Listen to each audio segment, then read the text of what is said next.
আসসালামু আলাইকুম।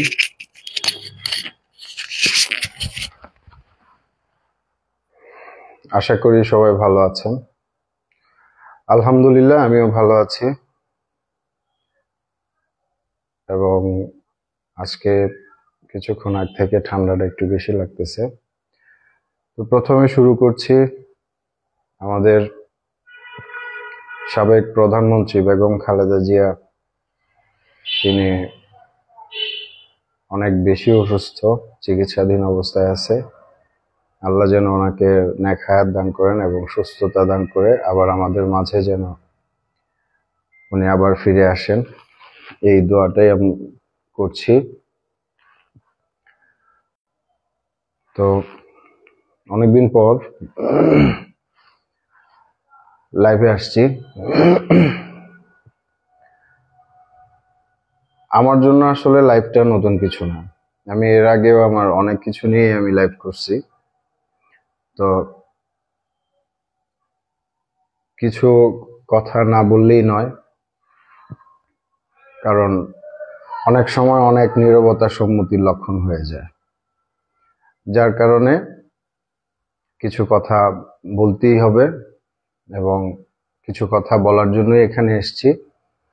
তো আমি আবারও দেশনেত্রী বেগম খালেদা জিয়া, ওনার জন্য আপনাদের সকলের কাছে দোয়া চাই, উনি যেন সুস্থ হয়ে আবার আমাদের কাছে ফিরে আসে। আমি কোনো রাজনৈতিক ব্যক্তিত্ব না, একজন সাধারণ নাগরিক হিসেবে আমি ওনাকে আমার ভালো লাগে, আমি পছন্দ করি।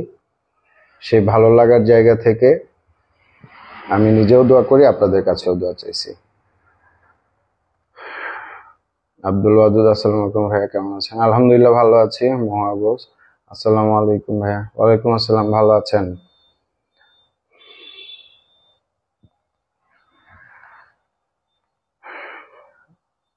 কিছু কথা না বললেই হয় না, কিছু কথা বলতে হয়।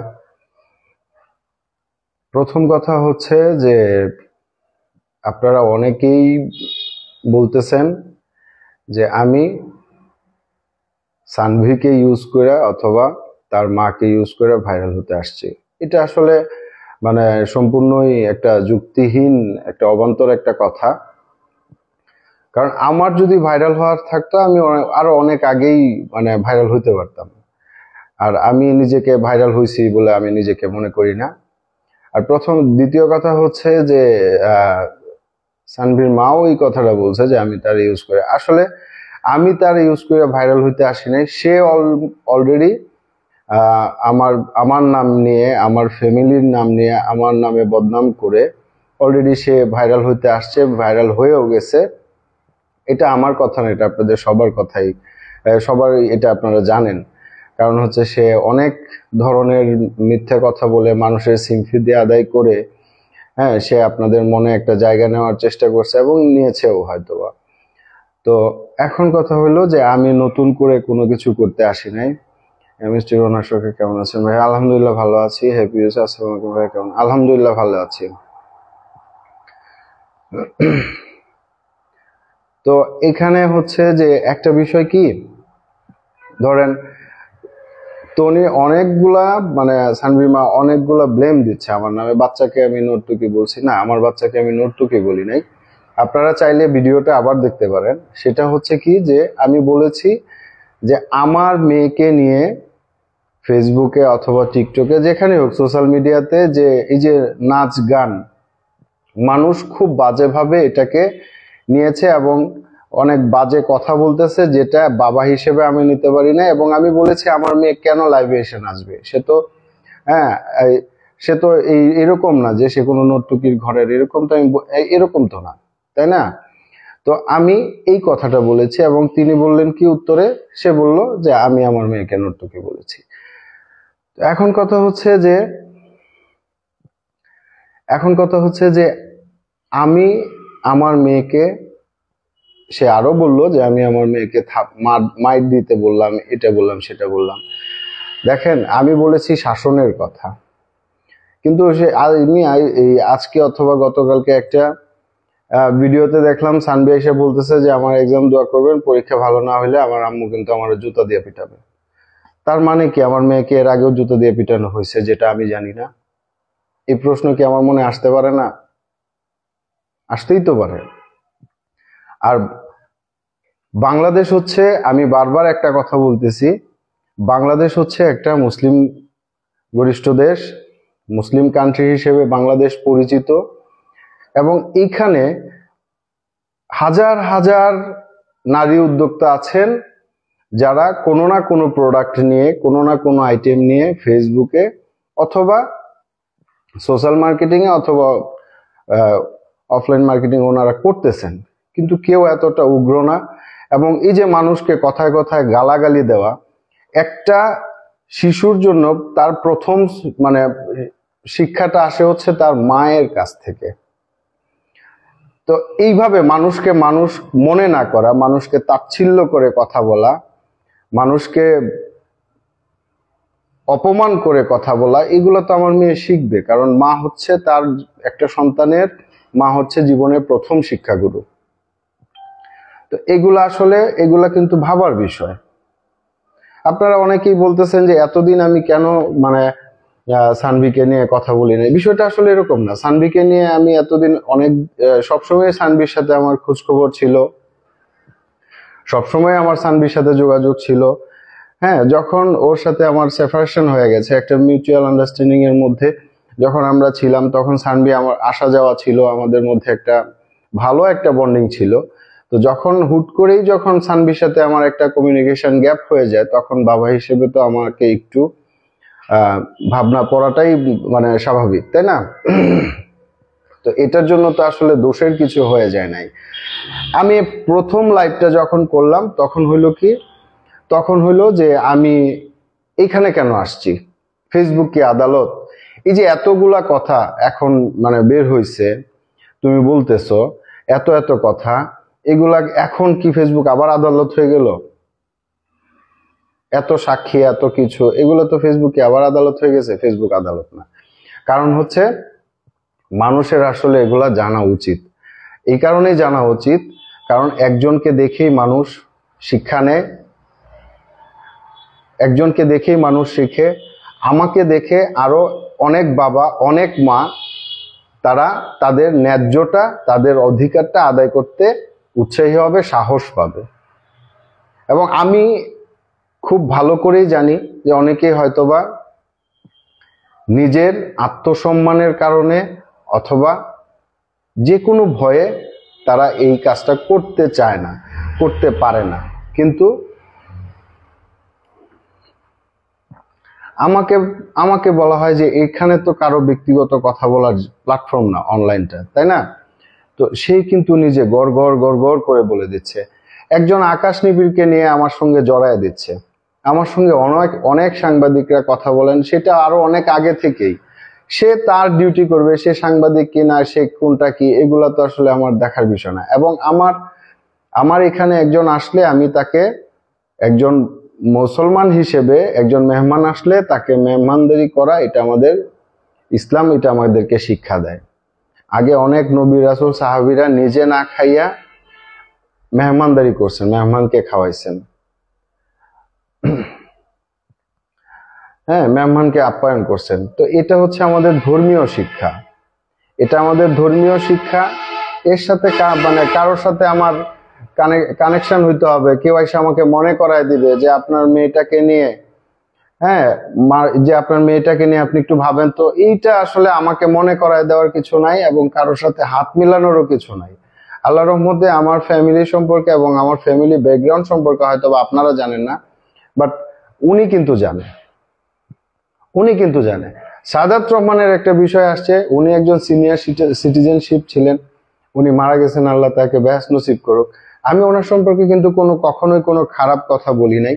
এবং আমি এটাও বলছি, কারণ হচ্ছে যে আমি আপনার সঙ্গে তখনই কোনো ধরনের তর্কে যাব যখন দেখব যে আমি আমার জায়গাটাতে, যে জায়গাটা আমার মেয়ে ওখানে আছে সেই জায়গাটা ঠিক নাই, তখনই আমি কোনো না কোনো তর্কে যাব। তো আমি এটা আগেও বলেছি, এখনো বলছি যে সাদাত রহমান যতদিন জীবিত ছিলেন, সানভি তার এখানে আসা যাওয়ার মধ্যে ছিল, একটা ভালো একটা বন্ডিং ছিল। এবং আমি ইয়ার মধ্যে পাইনি। আসিফ বাবু লিখছে, ভাই সত্যের জয় হবে ইনশাল্লাহ, আর আপনি সত্যের পথে আছেন। ইনশাল্লাহ আমি জানি আমি সত্যের পথে আছি, এবং সত্যের জয় অবশ্যই হবে, এবং এটা হয়। আল্লাহ অবশ্যই সত্যকে পছন্দ করেন, সত্যের জয় হয়। অনেকেই বলতেছেন আমার 2 মেয়ে আছে, আমার বর্তমান স্ত্রী আছে, এদেরকে নিয়ে থাকাটাই। আমার তো আরেকটা সন্তান আছে, আমার তো 2টা মেয়ে না, আমার 3টা মেয়ে। বাবা হিসেবে অবশ্যই আমি তার দায়িত্ব, আমার তার যতটুকু ভাবনা আমার ভাবা এটা উচিত। পড়াশোনার জন্য যে কথাগুলো বলছেন, পড়াশোনার যে কথাগুলো বলছেন সেটা হচ্ছে আমাদের কিশোরগঞ্জে যে সকল শিক্ষা প্রতিষ্ঠান আছে, ওইখানে এই সকল শিক্ষা প্রতিষ্ঠানে পড়ে বিসিএস ক্যাডার হয় নাই, রাষ্ট্রপতি হয় নাই, এমপি মন্ত্রী হয় নাই, ডক্টর হয় নাই, হইছে। তো ওইখানে যদি সমস্যা না হয়, ওদের যদি সমস্যা না হয়, তাহলে আমার মেয়ের ক্ষেত্রে কেন সমস্যা হয়ে যাবে? আমার মেয়ের ক্ষেত্রে কেন প্রবলেম হবে বলেন? সবাই তো এখানে এই মানুষগুলা, আমাদের এখানে জিল্লুর রহমান ছিলেন, সাবেক রাষ্ট্রপতি আব্দুল হামিদ সাহেব ছিলেন, সৈয়দ আশরাফ ছিলেন, পুলিশ প্রধান ছিলেন, সেনা প্রধান ছিলেন। ওনারা কি এখানে পড়াশোনা করে নাই? এখান থেকে পড়াশোনা করে যায় নাই? আমার ভাগ্নি এই কিশোরগঞ্জের স্কুলে পড়াশোনা করে সে মেডিকেল ভর্তি পরীক্ষা দিয়ে সে সারা বাংলাদেশে 5th হয়েছে। সে এখন বাংলাদেশের ভালো একটা মেডিকেল কলেজে পড়তেছে। তো সে কি পড়াশোনা করে নাই? এর জন্য কি তার অন্য দেশে চলে যেতে হয়? এবং তুমি এটাও বলছে যে আমি নাকি মানে তাকে আবার ফিরিয়ে আনার প্রস্তাব। এটা একটা মানে হাস্যকর একটা বিষয়। আমি আল্লাহর কাছে শুকরিয়া জানাই যে আল্লাহ আমারে এমন বাঁচাইছে যে অন্তত পক্ষে মানুষ আমাকে কোনো ধরনের বাজে কথা বলে না, এবং এর জন্য আমি আসলে মানে আল্লাহর কাছে শুকরিয়া আদায় করি যে এই এমন একটা পার্সন আমার সাথে নাই। ভুল মানুষের ছিল, এটা আসলে কি বলবো, ভুলের ঊর্ধ্বে মানুষ না। হ্যাঁ, ভুলের ঊর্ধ্বে মানুষ না। তো এই ধরনের হাস্যকর কথা বলে সে আবারও মানুষের মনে জায়গা করতে চায়, মানুষের মনে সিম্পিতি আদায় করতে চায়। টাকা পয়সার যে বিষয়টা বলছে সে, আমি তার কাছ থেকে লক্ষ লক্ষ টাকা নিয়ে গেছি, লক্ষ লক্ষ টাকা সে আমাকে দিয়ে দিছে। এই ধরনের উদ্ভট অবান্তর কথা, হ্যাঁ, কেউ কাউকে এইভাবে লক্ষ লক্ষ টাকা বিলিয়ে দেয়? আজ পর্যন্ত তো সে লাইভে অনেকবার অনেক কথা বলছে, তো কখনো বলছে? এবং সে যে মেয়ের পিছনে খরচ করে, পৃথিবীতে এমন কোনো মা বাবা আমি দেখি নাই যে সন্তানের পিছনে কি খরচ করলো, কি করলো না করলো, এগুলার চুল ছেঁড়া বিশ্লেষণ হাজার হাজার মানুষের সামনে আইসা দেয়। এটা আমার জানা নাই, এটা আমার আসলে জানা নাই। এখন হচ্ছে আর আসেন, আমি একটা জিনিস খুব ভালো করে জানি এবং মানি, সেটা হচ্ছে বাংলাদেশের আইন যথেষ্ট সচেতন এবং প্রশাসন যথেষ্ট সচেতন। তারা খুব ভালো করেই জানে কোনটা সবিচার কোনটা অবিচার, এবং সেই আইনের প্রতি আমি যথেষ্ট শ্রদ্ধা রাখি। এবং একটা জিনিস হচ্ছে কি, যে বাংলাদেশ হচ্ছে একটা মুসলিম গরিষ্ঠ দেশ। আবার বলছি, আমাদের বাঙালি মায়েরা এই ধরনের পোশাক আশাক পরে ফেসবুকে আসাটাকে কোনোভাবেই পছন্দ করেন না। তার মানে এই না যে আমি তো কারোটা খাই না, কারোটা পড়ি না, আমি কারো পছন্দ কারো অপছন্দ, কার ভালো লাগলো কারো ভালো লাগলো না, এগুলা দেখার সময় তো আমার নাই। না, দেখতে হবে। কারণ হচ্ছে এইটা একটা প্ল্যাটফর্ম যেখানে অনেক ধরনের মানুষ থাকে, এবং একজনকে ভালো লাগলে সে তাকে তার ভালো লাগার জায়গা থেকে তাকে অনুসরণ করে এবং সেই অনুযায়ী চলার। দেখবেন অনেক অনেক নায়ক নায়িকা গায়ক গায়িকা আছেন যাদের চুলের স্টাইল কেউ পছন্দ করে, সে চায় এই চুলের স্টাইলটা করতে। হ্যাঁ, কেউ একটা ড্রেস আপ করছে, তার এই ড্রেস আপটা তার ভাল লাগছে, সে চায় এই ড্রেস আপটা এইভাবে করতে। হ্যাঁ, দেখবেন যে এই সালমান খান তার হাতে একটা ব্রেসলেট পরে। বাংলাদেশে অসংখ্য ছেলে আছে যে এই ধরনের ব্রেসলেট ইউজ করে। তার মানে কি, তাকে দেখে সে উদ্বুদ্ধ হয়েছে এই কাজটা করার জন্য। তো আপনি নিজেকে এমন একটা আইডল, একজন নারী, সফল নারী উদ্যোক্তা মনে করতেছেন, তা আপনার এইটা মাথায় রাখা উচিত যে আমাকে শালীনভাবে চলতে হবে এবং আমাকে দেখে অনেকেই শিখবে। আমাকে দেখে অনেকেই শিখবে। আপনার মতো এত হায়ার সোসাইটি যে সবাই তো ইয়া করে না, বিলং করে না। কারণ হচ্ছে ওদের তো একটা সমাজ মেনটেন করতে হয়, ওদের একটা সমাজ মেনটেন করতে হয়, ওদের একজনের কাছে জবাবদিহিতা আছে, মার কাছে, বাবার কাছে, ভাইয়ের কাছে বা আত্মীয় স্বজনের কাছে একটা জবাবদিহিতা থাকে, জবাবদিহিতার একটা জায়গা থাকে, শালীনতার একটা জায়গা থাকে। মুসলিম কান্ট্রিতে এইভাবে, এটা ইউরোপ কান্ট্রি না যে আমি যেভাবে মন চাই সেভাবে চললাম। আমি লাইভে এসে ইচ্ছে করলো আমি এই কাপড়টা খুলে আরেকটা কাপড় দেখাই দিলাম, আমার বডির বিভিন্ন জায়গায় আমি শো করে ফেললাম, তার মানে এই না তো। এইটা তো আসলে কোনো কালচার হইতে পারে না। আমি জানি না যে এটা মানুষ কিভাবে নেয়, কি ধরনের ইয়ে নেয়, কারণ এইগুলা দেখে আমি আসলে আপসেট যে আমার মেয়ে এখান থেকে কি শিখতেছে। আমি তো এই ধরনের পরিবারে অভ্যস্ত না।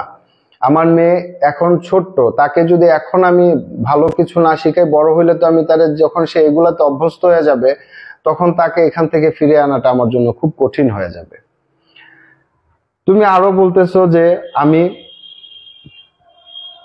এই কি বলে, তুমি আরো বলতেছো যে আমি কেন এই সানভির কোনো খরচ কোনো আমি কি করছি না করছি সেটা তো আমি এসে অনলাইনে বলবো না। তাছাড়া তুমি আমার সঙ্গে যে একটা, তোমার যে একটা কন্ট্রাক্ট ছিল, সেইখানে তুমি উল্লেখ করে নিয়ে গেছো সানভিকে পড়াশোনা করাবা এবং সানভির টোটাল যাবতীয় খরচ তুমি বহন করবা, সেটা করছো এবং সেটা তুমি মানুষের কাছে বলতেছো। আমার কাছে যখন সানভি আসবে, আমি আমার 2 মেয়েকে যেভাবে আমি পড়াশোনা করাচ্ছি, আমার তাদেরকে যদি আমি পড়াইতে পারি, তাদের খরচ যদি আমি বহন করতে পারি, তাহলে আমি আমার এই মেয়েকেও পারবো, আমি আমার এই মেয়েকেও পারবো। আরেকটা কথা হচ্ছে, পুলিশ প্লাজায় দেখা করতে আমার কেন যাওয়ার অনীহা? কারণ হচ্ছে আগে কোনো প্রবলেম ছিল না। আমি যখন সানভিকে নিয়ে আসছি, সানভিকে বাসায় দিয়ে আসছি, হ্যাঁ বাসায় যাইনি, বাসার নিচে নিয়ে আসছি, দিয়ে আসছি, সবকিছুই যখন ঠিক ছিল, তখন এটা রাস্তা হয় নাই, তখন হাত ধরাধরি হয় নাই, টানাটানি হয় নাই, কোনো কিছু হয় নাই। তখন যদি প্রবলেম না হয়, কারণ আমি এখন জানি যে যেহেতু একটা প্রবলেম হয়েছে, আমাকে সানভিকে নিয়ে নিরিবিলি বসে কথা বলতে হবে। ঢাকা শহরে শুধুমাত্র একটাই ফুড কোর্ট নাই যেটা পুলিশ প্লাজাতে অবস্থিত, যে সারা ঢাকা শহরে একটাই ফুড কোর্ট আছে, পুলিশ প্লাজাতে অবস্থিত। এছাড়া আর কোনো রেস্টুরেন্ট, এছাড়া আর কোনো কোথাও বসার মতো জায়গা নাই যেখানে ইয়ে করতে হবে। বাবা মেয়ের সম্পর্কের ক্ষেত্রে তো রাস্তা উঠান এগুলো আসার কথা না। বাবার সঙ্গে দেখা করবে একটা সন্তান, মায়ের সাথে দেখা করবে একটা সন্তান, তার জন্য নির্দিষ্ট কোনো প্লেস হইতে পারে না, নির্দিষ্ট কোনো জায়গা হইতে পারে না, তার নির্দিষ্ট কোনো জায়গা হওয়া উচিত না। তো আমি আমার মেয়ের প্রবলেম কি এটা যখন আমাকে জানতে হবে, তখন কোনো গণ্ডির ভিতরে যায় আমি কথা বলতে পারবো না। ওইখানে আমারও একটা সেফটির বিষয় থাকতে পারে, যেহেতু পুলিশ প্লাজাতে তার একটা প্রতিষ্ঠান আছে, সেখানে তার হয়তোবা কোনো সেট আপ থাকতে পারে, সেটা তো আমার জানা নাই। এখন কথা হচ্ছে, তুমি বিয়ে করছো, তুমি বিয়ে করো, 1000টা বিয়ে করো, আমার প্রবলেম নেই, আমার প্রবলেম নেই, আমার জানারও দরকার নাই। কিন্তু ততক্ষণ জানার দরকার আছে যতক্ষণ সানভি ওখানে আছে, ততক্ষণ আমাকে জানতে হবে যে এই ফ্যামিলিতে আরেকজন ইনভলভ হয়েছে, তার অবস্থাটা কি, এটা আমাকে অবশ্যই জানতে হবে। তুমি বলতেছো যে আমার মেয়ে স্কুলে যায় তার বন্ধু বান্ধব এই মানে নানান ধরনের কথা, তোর বাবা এরকম কেন, তোর বাবা এরকম কেন, এই যে কথাগুলো শুধু বাবার কথাই বলে, মায়ের কথা বলে না। শুধু বাবাই মেয়েকে ছোট করে ফেলতেছে, মা কিছু করতেছে না। পৃথিবীর সবচাইতে নিকৃষ্টতম কথাটাই তো তুমি বাবা মেয়ের সম্পর্কের মধ্যে, পবিত্র সম্পর্কের মধ্যে বলে দিল। এটা কোনো প্রেস্টিজ ইস্যু না, কারণ এটা হচ্ছে তোমার সোসাইটিতে এটা খুব নর্মাল হইতে পারে, বাট একটা মুসলিম কান্ট্রিতে, হ্যাঁ, এটা আসলে খুব নর্মাল না, এটা এটা খুবই অ্যাবনর্মাল, এটা খুবই অ্যাবনর্মাল একটা কথা, এটা খুবই অ্যাবনর্মাল। আর যে একটা বিষয় হচ্ছে যে একটা আইন ছিল, সেটা হচ্ছে যে আমি আইনের প্রতি শ্রদ্ধা রাখি, এবং একটা আইন ছিল যে মেয়েরা একজন মায়ের কাছে যদি সেপারেশন হয়ে যায়, ছেলেরা থাকবে হচ্ছে 7 বছর, মেয়েরা হচ্ছে আনটিল মেরিড। তো সেই আইনটা এখন আমি জানি যে একজন মা যদি সেকেন্ড ম্যারেজ করে, হ্যাঁ, সেই ক্ষেত্রে সে মেয়ের উপর কোনো অধিকার রাখে না। এতদিন কেন কথা বলি নাই? প্রশ্ন আসতেই পারে, অধিকার যেহেতু রাখে না তাহলে কথা কেন হয় নাই? যেহেতু আমাদের মধ্যে একটা মিউচুয়াল ভালো একটা আন্ডারস্ট্যান্ডিং ছিল, সানভি আসা যাওয়ার মধ্যে ছিল, আমি চাই নাই যে সানভি তার মায়ের আদর থেকে বঞ্চিত হোক। এই জন্য ছিল, এই জন্য ছিল। আমি গতকাল একটা জায়গায় ঘুরতে গেছি, ভালো লাগার জায়গা থেকে আমি ফেসবুকে একটা পোস্ট দিছি। এমন না যে আমি ফেসবুকটা এই 2-4-5 দিন অথবা এক সপ্তাহ অথবা এক মাস ধরে ইউজ করতেছি। আপনারা যখন ফেসবুকের সাথে পরিচিতও না তখন থেকে আমি ফেসবুক চালাই, তখন থেকে আমার ফেসবুকের সাথে টুকটাক কিছু না কিছু কানেকশন রয়েছে। তো সেই ক্ষেত্রে আমার অফিস কলিগরা, যেহেতু আমি একটু মেন্টালি একটু ডিস্টার্ব আছি, আমার অফিস কলিগরা আমাকে একটু মেন্টালি রিফ্রেশমেন্ট দেওয়ার জন্য তারা একটা পিকনিকের আয়োজন করছে এবং আমি তাদের সাথে অ্যাটেন্ড হই। তো একটা পিকনিকে গেলে, একটা ট্যুরে গেলে একটা ছবি প্রকাশ করা, একটা কথা বলা, হ্যাঁ, এটা খুব স্বাভাবিক। কিন্তু এটাকে আপনারা কি করলেন, খুব অস্বাভাবিক বানায় ফেললেন যে মেয়ের সঙ্গে বাবা কাতর থাকার কথা, বিছানায় পড়ে থাকার কথা। তাহলে কি আমার সব কিছু বাদ দিয়ে এখন এটা নিয়ে, ওটা তো ওটার প্রসেসে চলতেছে, ওটার প্রসেসে চলতেছে। এখন কথা হচ্ছে যে আমি এখনো বলতেছি, কারণ হচ্ছে যে আমি আমার সানভিকে ওখানে নিরাপদ মনে করছি না। কারণ তুমি যে থার্ড ম্যারেজটা করেছো, এটা তো আমার কথা না। অনেক পেপার কাটিং অথবা অনেক পোস্ট, অনেকে অনেক ধরনের কথা। আপনি, হ্যাঁ, রিহানা বেশি, আপনি বাইচে গেছেন জাহান্নাম থেকে। ভাই না ভাই, এখনো বাঁচতে পারি নাই। কারণ হচ্ছে আমি আমার 3টা মেয়েকে যদি আমি সঠিক পথে না আনতে পারি, এর জবাবদিহিতা আল্লাহর কাছে আমাকে করতে হবে। অনেকের বাবাদের হয়তোবা জবাবদিহিতা নাই, নাও থাকতে পারে, আল্লাহ হয়তোবা তাদেরকে ছাড় দিতে পারে। বাট আমি এতটাই পাপী যে আমার কোনো নিজের জবাব তো দিতেই হবে। ইভেন আমার সন্তানদের জবাবও আমার কাছে দেওয়া লাগবে, দিতে হবে। অনেকে আমাকে ভাল লাগে না, আমি একটা ফালতু লোক, বাজে লোক। আমি তো ভাই আপনাকে ইনভাইট করে আনি নাই যে আপনি একটু আসেন, আমাকে জোর করে একটু ভালো লাগান, দেখেন আমার জোর করে আমার কথা ভালো লাগে কিনা। কেন যেচে আসছেন আপনার মোবাইলের এমবি খরচ করে, চার্জ খরচ করে, সময় খরচ করে?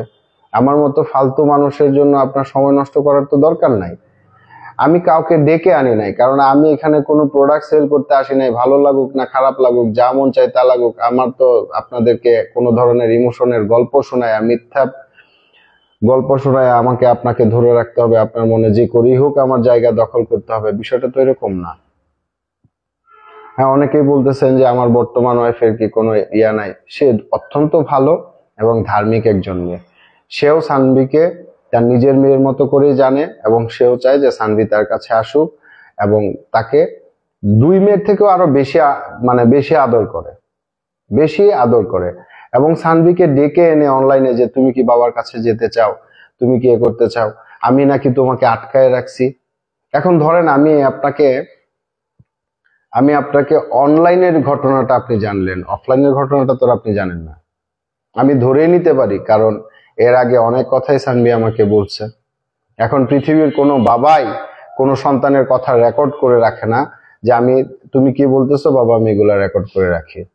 বাবা মা, সন্তান, ভাই বোন, তারা এই যখন ফিতার ক্যামেরা ছিল না, যে 27টা 30টা ছবি উঠতো, ভালো মুহূর্তগুলা স্মৃতি করে রাখার জন্য সেই ছবিগুলা উঠাইতো। এখন যেহেতু চাইলেই একটা ছবি তুলে ফেলা যায়, এই কারণে ছোট ছোট মুহূর্তগুলো মানুষ ছবি করে রাখে, মানুষ ছবিতে বাঁধাই করে রাখে। অনেকে বলতেছেন অনেক চিপা চাপা খুঁজে তারপরে আমি আমার সানভির ছবি সামনে নিয়ে আসতেছি। তো আপনাদের দুনিয়াপুকে বলেন তো, সেই ছোট্টবেলার সানভির ছবি চিপা চাপা থেকে খুঁজে বের করে নিয়ে আসতে আছে কিনা দেখেন তো। ফেসবুক আদালত না, আমি কথা বললেই ফেসবুক থাকে, আর উনি কথা বললে এটা আদালত, এটা পরিষদ, এটা পারিবারিক দরবার, শালা অনেক কিছু হয়ে যায়। আমি বুঝি না যে কথাটা বলবা সেটা ওই কথার মধ্যে থাকো। আর একটা জিনিস তুমি ভালো করে জানো যে মিথ্যা কথা আমি বলি না। টাকা পয়সার প্রতি আমার কোনো লোভ লালসা কখনোই ছিল না, এখনো নেই, ইনশাল্লাহ ভবিষ্যতেও আসবে না। কারণ হচ্ছে এত টাকা দিয়ে মানুষ করেটা কি? এত টাকা দিয়ে মানুষ করেটা কি? আপনার একটা বিশাল বড় একটা বাড়ি আছে, সেই বাড়িতে 10টা রুম আছে, সেই 10টা রুমের মধ্যে একটা রুম আপনার জন্য বরাদ্দ করা আছে। সেই একটা রুমের ধরেন রুমটা আপনার মনে করেন যে রুমটা আপনার 400-500 স্কোয়ার ফিট, খুব বড় একটা রুম। সেই রুমের এক কর্নারে একটা বিছানা, সেই বিছানার এক কর্নারে আপনি শুয়ে আছেন, মাত্র 3.5 হাত জায়গা। এতটুকু জায়গা হলেই মানুষের এনাফ, এর বেশি জায়গা কিন্তু লাগে না। এখন আবার বইলে ফেলবেন তাহলে 3.5 হাত একটা ঘর বানায় থাকো। হ্যাঁ, 3.5 হাত থাকতে হবে আপনাকে। যেদিন ভিতর থেকে রুহুটা চলে যাবে সেদিন ঠিক 3.5 হাত, আপনাকে কেউ 1 হাত বেশি জায়গা দিবে না। সেটা আপনি যত জায়গার মালিকই হন, আপনি যদি বাংলাদেশ অর্ধেকটা বাংলাদেশের মালিকও হন, তারপর আপনাকে 1 হাত জায়গা কেউ দিবে না। হ্যাঁ, 1 হাত জায়গা আপনাকে কেউ দিবে না। আমি জান্নাত আপুকে খুব শ্রদ্ধার সাথে আমি আপনাকে একটা কথা বলতে চাই।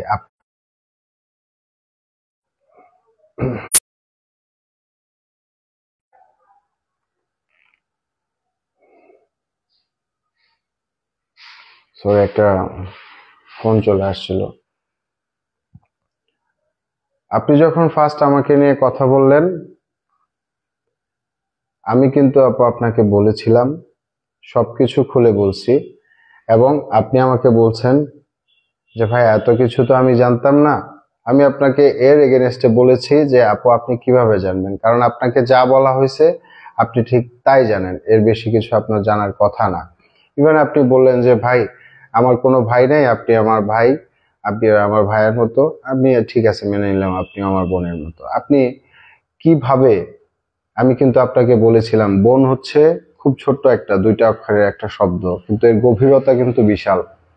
আপনি যেভাবে বোন বললেন, ভাই বললেন, তো এটার যে গভীরতাটা এবং এটার যে মূল্যটা, সেই মূল্যটা আপনি রাখবেন।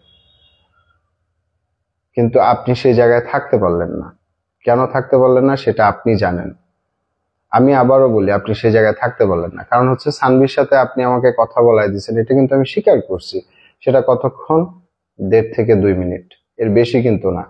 আমি কিন্তু আপনাকে বলেছিলাম, আপনি আমাকে কথা দিয়েছিলেন যে সব কিছু আমি আবার ঠিক করে দিব, আপনি চিন্তা করেন না। কোনো কিছুই তো ঠিক হয় নাই। আপনি বলেছিলেন যে, আমি আপনাকে বলেছিলাম যে আমার নামে যে এত মিথ্যা কথা বললো, আমি আমি আর কখনো লাইভে যাব না, কিছু করব না। জাস্ট তনিকে বলবেন যে আমি শোয়েবের নামে এবং তার পরিবারের নামে যে মিথ্যা কথাগুলো প্রিভিয়াস ডেতে বলে আসছি, এগুলা মিথ্যা, একটা সরি বলে ফেললি আমাকে হবে, আমি আমি মেনে যাব। আপনি কি বললেন যে হ্যাঁ ওনার সঙ্গে কথা হয়েছে, তনি আপু সরি বলবে, বাট উনি তো এখন লন্ডন থেকে আসছে, উনি খুব টায়ার্ড, তো সময় করে বলে দিবে। উপরে আল্লাহ আছে একজন আপু, আপনি এখন হয়তোবা না করতে পারেন, বাট উপরে আল্লাহ আছে একজন। এই কথাগুলো কিন্তু হয়েছে, আপনি কিন্তু আমাকে এই কথাগুলো বলছেন। এবং যখন আপনি পারেন নাই সবকিছু স্বাভাবিক করতে, সেই ক্ষেত্রে আমাকে সেকেন্ড টাইম আবার লাইভে আসতে বাধ্য করছেন, বাধ্য করা হয়েছে, আমি লাইভে আসতে বাধ্য হয়েছি। কারণ এই কথাগুলো এতদিন তো আমি লাইভে আইসা বলি নাই। সৎ মানুষের বিপদ বেশি আপু, সৎ মানুষের বিপদ না, আসলে সৎ মানুষ যারা আছেন তারা ইমানের পথে থাকে, এবং ইমান কতটুকু শক্ত কতটুকু নরম এটা পরীক্ষার জন্য আল্লাহ সবসময় একটা পরীক্ষার মধ্যে রাখে। আপনি সঠিক পথে থাকবেন, ইমান নিয়ে থাকবেন, সেটা জেল জুলুম, জেল ফাঁস অথবা যাই হোক, যতটুকু অভাবী হোক, আপনি যদি ইমানে পাশ করে যান, আল্লাহর দরবারে পাশ করে যাবেন। এটাই আমি জানি। আমি তো কোনো আলেম ওলামা না, আমি যতটুকু জানি, যতটুকু মা বাবার কাছ থেকে শিক্ষা পাইছি, ঠিক ততটুকুই আমি ইয়ে করছি। লাইভ এগুলো বলে কিছুই হবে না। সামিয়া যারা বলছেন এসব পারিবারিক ভাবে আলোচনা করে মিটিয়ে নিন, আমি পারিবারিক ভাবে আলোচনা করতে চাইছি। অনেকবার তাকে আমি কল করছি, আমি ঢাকা থেকে ঘুরে আসছি, ইভেন আমি মেসেঞ্জারে নক করছি, বাট সে কোনো রিপ্লাই আমাকে দেয় নাই, যার কারণে আমি বাধ্য হয়ে আমি এখানে আসছি। টাকার কাছে ভাই বোন ভাবে না কিছু মানুষ। না সেটাই, আহ এটা আসলে কিছু বলার নাই। মানুষ মানে সবাইকে আসলে টাকাটাই জীবনের সবকিছু না, টাকাটা মানুষের জীবনের সবকিছু না। অনেকগুলো স্বামীর ছবির ভিড়ে সানভীর ছোটবেলার ছবি হারিয়ে ফেলছে, না এগুলো আমি আসলে বলতে চাই না।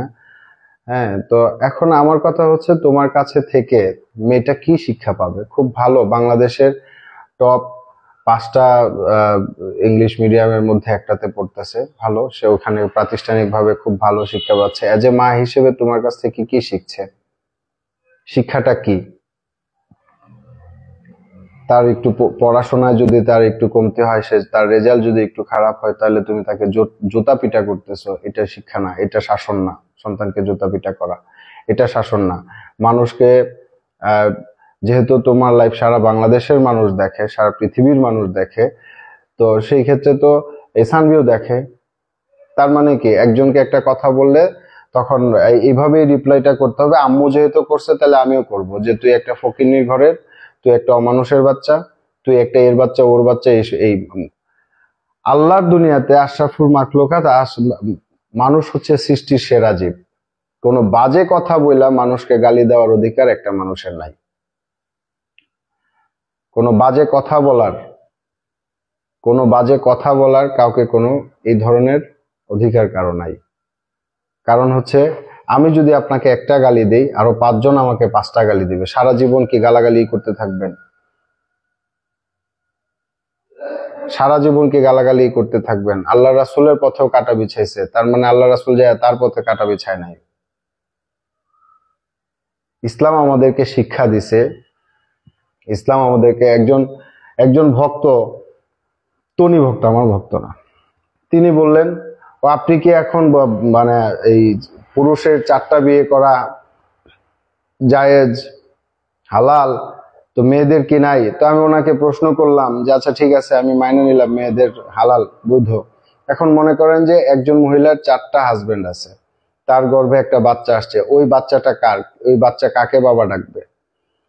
তো উনি উত্তর দিল ও 4জনকেই বাবা ডাকবে। তখন আমি ওনাকে বললাম যে বোন, আমি তোমার 2টা হাত অনুরোধ করে বলি, হ্যাঁ, তুমি আর আমারে নক করো না, তুমি তোমার ভক্ত নিয়ে, তুমি তোমার পীর নিয়া, তুমি তোমার উস্তাদ জিরে নিয়ে থাকো, আমারে আর নক করে না। কারণ এই ধরনের উদ্ভট কথা বললে আমি আমি এমনিতেই তো একটু ডিপ্রেশনে আছি, আরো ডিপ্রেশনে চলে যাব। কারণ এই ধরনের কথা আমি কখনো শুনিও নাই, আমি অভ্যস্তও না।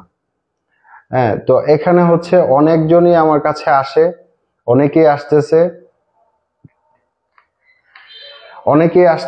অনেকেই আসবে, ভবিষ্যতেও আসবে, জার্নালিস্ট আসবে, অনেক ধরনের মানুষজনই আমার কাছে আসতে পারে, আসাটা স্বাভাবিক।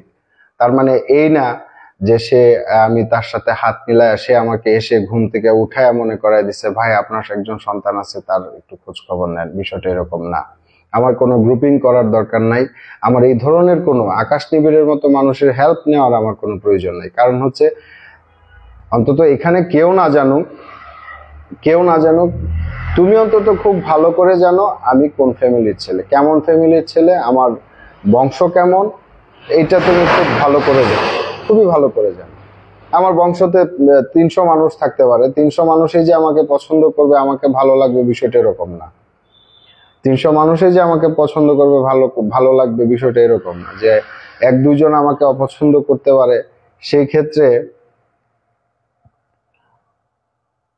সেই ক্ষেত্রে যে এই চলে আসবে যে আমার সাথে কেউ নাই, আমার সাথে আর এমনিতেও নর্মালি আপনার সাথে যদি আল্লাহ থাকে, তাহলে পৃথিবীর আর এর চেয়েও তো ক্ষমতাশালী আর কেউ নাই। উনি থাকলেই চলবে, আর দয়া করে বলে অনেক মিথ্যা বলে আমার নামে, আমার পরিবারের নামে অনেক মিথ্যা বলে, তুমি তো ভাইরাল হইছো, অনলাইনে বিজনেস করতেছো, করে যাও, আমি তো কখনো এগুলা নিয়ে প্রতিবাদ করতে আসি নাই। যেভাবে ছিল যেভাবে ছিল যেরকম ছিল, এতে তো আমার কোনো প্রবলেম ছিল না।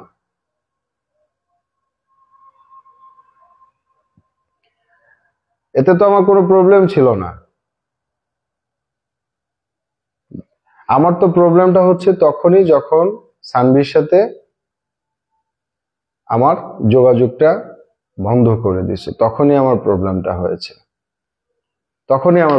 হয়েছে। কিন্তু কে লিখছে? শোয়েব, হয়ে গেল কমেন্টটা। আর শোয়েব, তুমি আমার কমেন্ট করো না, এটা কে লিখছে? একটু আসলে অনেক কমেন্ট আসতেছে, যার কারণে আমি তো আসলে ওরকম ভাবে মানে অভ্যস্ত না। হ্যাঁ, এই কারণে আমার আবার এত পেইড লোকজনও নাই যারা এই কমেন্ট করবে, ভালো কমেন্ট বাজে কমেন্ট এইভাবে, এই ধরনের লোকজনও নাই, যার কারণে আসলে অনেকের কমেন্ট ইয়া হয়ে যায়, পড়তে পারি না।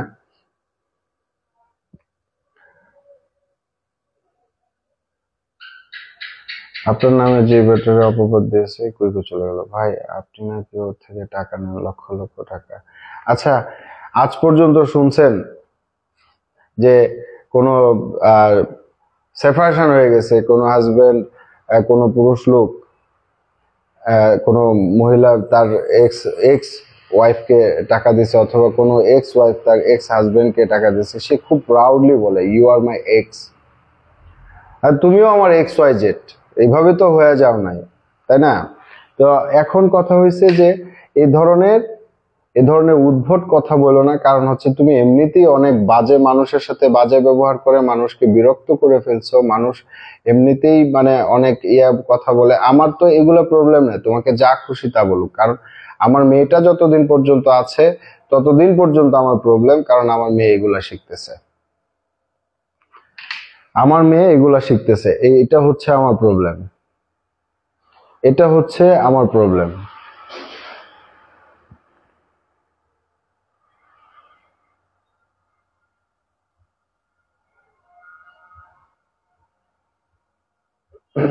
আকাশ ভাইয়ের প্রতি যে অবিচার গেমগুলো দিচ্ছে, এগুলো কি ঠিক ভাই? এখন আসলে ঠিক এটার হচ্ছে যেহেতু এটা এখন তনি মামলা করছে, মামলা কোর্টে গেছে, এখন হচ্ছে বিচারটা আইনের হাতে আছে, এবং আইন অবশ্যই এটা সঠিক বিচার করবে। আইন কারো কাছে মানে বিক্রি হয়ে যায় না, আমাদের বাংলাদেশের আইন। তারা অবশ্যই সঠিক বিচার করবে এবং সুস্থ বিচার করবে, এটা যার পক্ষেই হোক। সেটা আপনারা খুব সময় হলেই হয়তো বা দেখতে পারবেন, সময় হলেই আপনারা একটু দেখতে পারবেন। যাদের রুচি খারাপ একটু লাইক, সবাই দেখতেছে রুচি লাইক।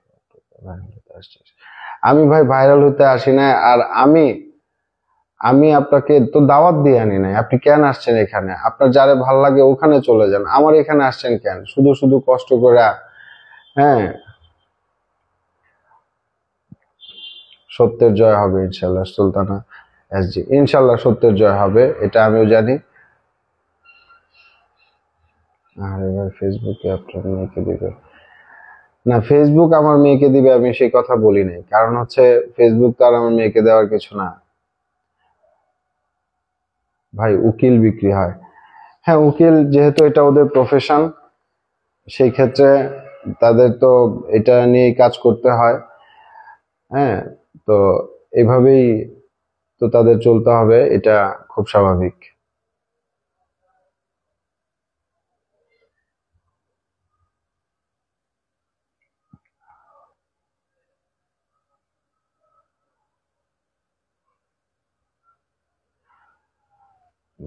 তুমি আপু আপনার বিয়ে কাহিনী একটু বলেন না। এখানে আসলে মানে এই ধরনের একটা বাজে অভিজ্ঞতা, বাজে একটা স্মৃতি আমি মনে করতে চাচ্ছি না, আমাকে এগুলা মনে করায় দিয়ে না। কলে নেন ভাই। না আমি এখন আরো অনেকেই আমাকে মানে এর মধ্যে রিকোয়েস্ট করছিল কলে আসার জন্য, তো এখন সবাইরে তো আসলে কলে নিয়ে কথা বলার সম্ভব না। তামান্না আহমেদ কে, আপনার পেশা কি ভাই? আমি একটা ডেভেলপার কোম্পানিতে আছি, প্রজেক্ট ইনচার্জ হিসেবে, এবং আমাদের এটা হচ্ছে কিশোরগঞ্জে অবস্থিত। আমি এখানেই চাকরি করি, এবং এটা হচ্ছে আমার ফ্যামিলি বিজনেসও বলতে পারেন, আমার চাচার বিজনেস।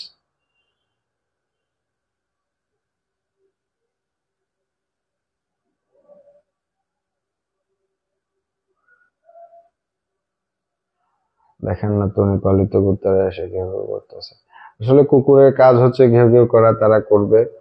তবে মানে মানুষ যত ইয়াই হোক, পশুর সাথে আসলে তুলনা করেন না। পশু হচ্ছে, কুকুর এমন একটা প্রাণী, এরা কিন্তু খুব প্রভু ভক্ত।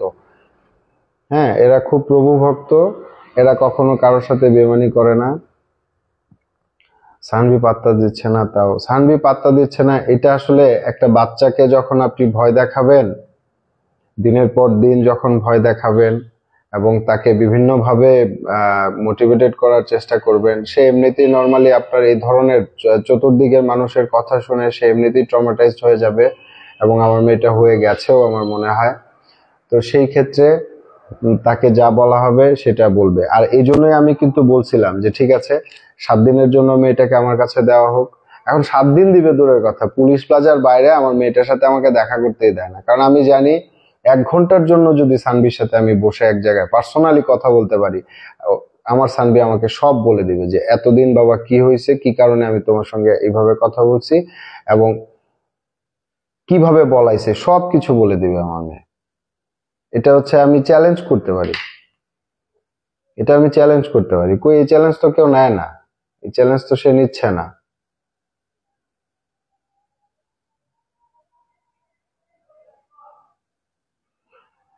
রাবেয়া বসি লিখছে হচ্ছে, ভাইয়া হিয়াকে এত ভালোবাসতেন বোনের মতো, সেই হিয়া একটি কথা বললো না আপনার পক্ষে।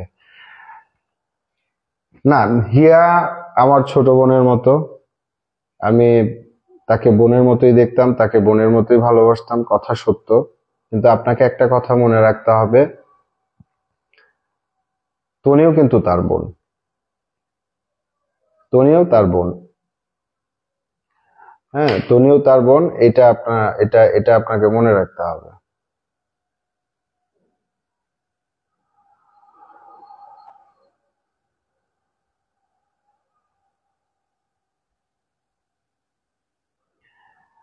এই আইনি শুভ মানুষটাকে পছন্দ না হতে পারে, এড়িয়ে চলুন, কিন্তু বাজে কমেন্ট করে নেই, বাজে কমেন্টের জন্য পরকালে আল্লাহর দরবারে হিসাব দিতে হবে। না, মানুষ মানে ভুল করে শয়তানের প্ররোচনায় পড়ে অনেক কথাই অনেকজনকে বলতে পারে। তবে যারা এই ধরনের কথা বলতেছেন, আমি আল্লাহর কাছেও দোয়া করব, আমি অভিশাপ দিচ্ছি না, আমি আল্লাহর কাছে দোয়া করছি আল্লাহ যেন আপনাদেরকে হেদায়েত দান করে। কারণ হচ্ছে জীবনটা হচ্ছে প্রতিধ্বনির মতো।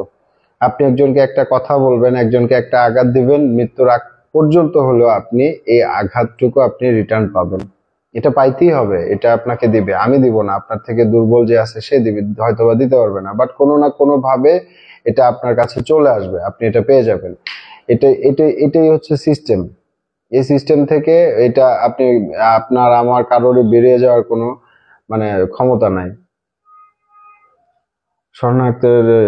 স্বর্ণা আজহার লিখছেন হচ্ছে ইউএসএ, দোয়া রইল আপনার মেয়েকে সাথে সবকিছু তৌফিক দান করুক, আমিন। দুনিয়া সঙ্গের হেদায়েত দান করুক আল্লাহ, আমিন। তনিকে দেখে জেলাস হচ্ছে। পৃথিবীতে অনেক মানুষ আছে, হ্যাঁ, আমি আগেও বলছি এবং আবারও বলতেছি, এটা শুধু আপনাদেরকে না, যে বলতেছে এত কথা আমাকে নিয়ে সে নিজেই জানে, সে নিজেই জানে যে আমার যদি এই ধরনের ইন্টেনশন থাকতো, আমার যদি এই ধরনের ইন্টেনশন থাকতো, তাহলে তো ধরেন আমি যদি তার সব সবকিছুতে যদি আমি এগ্রি থাকতাম, তাহলে তো আর কোনো প্রবলেম হইতো না, কোনো প্রবলেম হইতো না। তো আমি যখন তার কোনো কিছু মেনে নেই নাই, তখনই কিন্তু প্রবলেমটা ক্রিয়েট হয়েছে। দেন সেপারেশনের দিকে যাওয়া লাগছে। মাইনে নিলে তো আর সেপারেশনের দিকে যাওয়া লাগতো না। আপনি গান কেন গান, হুজুর মুফতি? আচ্ছা, আমি মিউজিক দিয়ে গান করি না, আমি উইদাউট মিউজিকে গান গাই। আর হচ্ছে আমি কোনো মানে মাওলানাও না, আমি কোনো মুফতিও না। হ্যাঁ, আমি গান ভালোবাসি, গান হচ্ছে আমার পছন্দের, আমি গানের জন্য আমি কাউকে উদ্ধৃত করি না, আমি কোনো উস্তাদও না, আমি কাউকে গান শিখাইও না। হ্যাঁ, আমার গান আমি গাই, আমার ভাল লাগে, এবং আমার কিছু আমার কিছু শ্রোতা আছে যারা আমার আমার গান পছন্দ করে, তাদের জন্য আমি গান গাই। আমার গান আপনার ভালো না লাগলে আপনি শুনেন না, আপনার শোনার দরকার নাই। সানভিকে লন্ডন যাবে এখন প্রশ্নই আসে না। আমি গান গাওয়ার সময় মনে থাকে না এত নীতি কথা। আপনার গান ভাল লাগে না, আপনি গান শুনেন না, আমি তো আপনার এত কিছু ইয়ে করতে মানে কি করব, বাবার সাথে মেয়ে যেখানে খুশি দেখা করবে, উনি লাইভে বললো বাবার সাথে মেয়ে রাস্তায় দেখা করবে না, এটা কেমন কথা ভাই বুঝলাম। এটা আসলে আমারও বুঝে আসে না। একজন মায়ের সাথে একজন বাবার সাথে সন্তান দেখা করবে, এর জন্য স্পেসিফিক কোনো জায়গা হইতে পারে না। যে কোনো জায়গায়, যে কোনো জায়গায় আপনি আপনার সন্তানের সঙ্গে দেখা করার রাইট আপনার আছে, যে কোনো জায়গায়, যে কোনো জায়গায়। কিউট বেবি টু লিখছে লাইভ ভালো না লাগলে চলে যান, কেউ বাজে কমেন্ট করবেন না। ধন্যবাদ আপু। এই কথাটা আমারে ভালো লাগতে হবে এমন কোনো কথা নাই। আমি কাউকে ইনভাইট করি নাই, আমি কাউকে ভাড়া করি নাই যে আমাকে একটু ভালো লাগাও। যারা আমাকে পছন্দ করেন, ভাই হিসেবে বন্ধু হিসেবে যারা আমাকে পছন্দ করেন, সেটা হচ্ছে এমনিতেই করেন, এইভাবেই করেন। আমি তো কাউকে যা বলি নাই, কারণ হচ্ছে যে যেরকম সে ওরকমটাকেই পছন্দ করবে, যে যেমন সে ওরকমটাকেই পছন্দ করবে।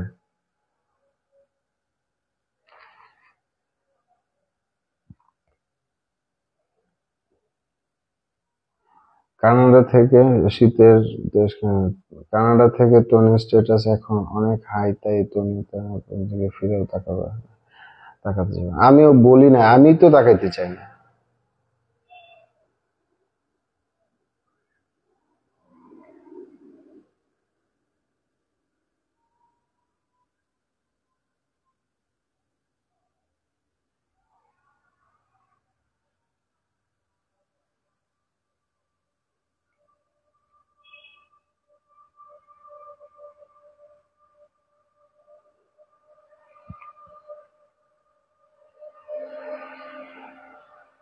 বাচ্চার যেখানে সুবিধা সেখানে যাবেন না কেন? বাচ্চার যেখানে সুবিধা সেখানে যাব না কেন? বাচ্চার আমার বাবার সাথে দেখা করতে সুবিধা অসুবিধার কোনো প্রশ্ন আসে না। এত বছর যখন আমাদের একটা মিউচুয়াল আন্ডারস্ট্যান্ডিং এর মধ্যে, এত বছর যখন তার সাথে আমার তার বাসার নিচে আমি গিয়ে অপেক্ষা করছি, এত বছর যদি সে আমার সঙ্গে দেখা করতে পারে, রাত 3টার সময়ও সানভি আমার কাছে আসছে দেখা করতে, রাত 12টার সময়ও সানভি আমার কাছে আসছে, ভোর 4টার সময়ও আসছে, ভোর 6টার সময়ও আসছে আমার সঙ্গে দেখা করতে। তো এই সময়টা যদি সানভির প্রবলেম না হয়, যদি তার কোনো প্রবলেম না থাকে, আমারও যদি কোনো প্রবলেম না থাকে, তাহলে এখন কেন? আর এখন যখন একটা প্রবলেম ক্রিয়েট হয়েছে, ঠিক তখনই একটা নির্দিষ্ট জায়গা চলে আসছে। আমি যদি এর আগেও হয়তো, যে এর আগেও আমি হয়তো বা কয়েকবার আমি তার সঙ্গে পুলিশ প্লাজায় অথবা অন্য কোনো প্লাজাতে দেখা করতে গেছি, এখন কেন যাব না সেটা আমি মেনে নিতাম, ঠিক আছে এর আগেও তো আমি গেছি, আচ্ছা এখনো যাই। বিষয়টা এরকম না।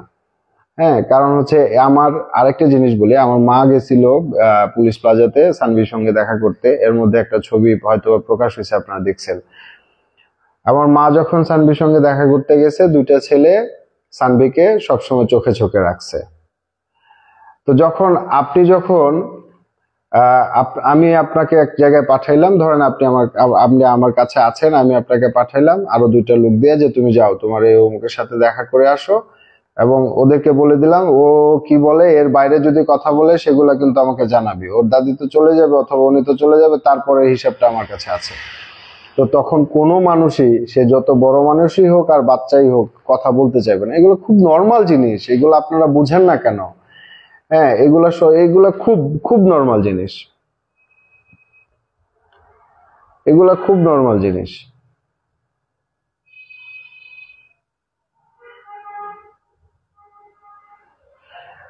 আপনি লাইভে বলে কি হচ্ছে, আমরা আপনার কথা শুনে কি করব? আপনারা আমার কথা শুনে কিছু করতে হবে না। আপনারা যেমন তার কথা জেনে হয়তো বা কিছু করতেছেন, কি করছেন না আমি জানি না, তবে আপনারা তার কথা শুনে যেগুলা করতেছেন, হ্যাঁ, তার কথা শুনে যেগুলো করতেছেন, এগুলা হচ্ছে আমারটা শোনার দরকার নাই, আমারটা শুনে কিছু করারও দরকার নাই। জাস্ট শুধু জেনে রাখবেন, সত্য মিথ্যাটা জেনে রাখবেন, সময় হলে তো আসলে সবকিছু আরো ভালোভাবে জানতে পারবেন। হ্যাঁ, খুব ভালোভাবে জানতে পারবেন।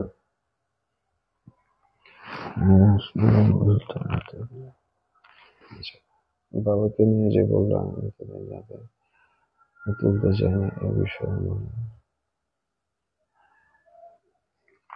না, আমি আসলে এখানে আমার জাত সম্পর্কে বোঝাতে চাই না, কারণ আমি কি আছি সেটা আসলে ঢোল মারার কিছু নাই। একটা প্রবাদ আছে, খালি কলসি বাজে বেশি।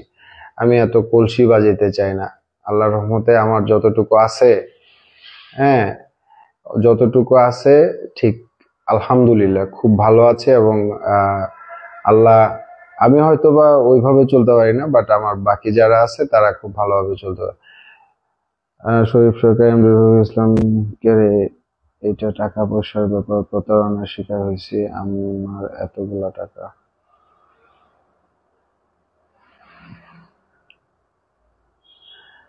সময় আছে, ভাইরাল হতে চাইলে অনেক আগেই সানভির সাথে ভিডিও করে ভাইরাল হতে পারতো। হ্যাঁ সেটাই, আমি কিন্তু সানভি কিন্তু আমার সঙ্গে অনেকবার আসছে, ইভেন কিশোরগঞ্জে যখন আসছে বিভিন্ন অকেশনে তো আসছে, আমি সানভিকে আমার আম্মার সাথে আমার ছোট বোনের সাথে মার্কেটে পাঠাইছি।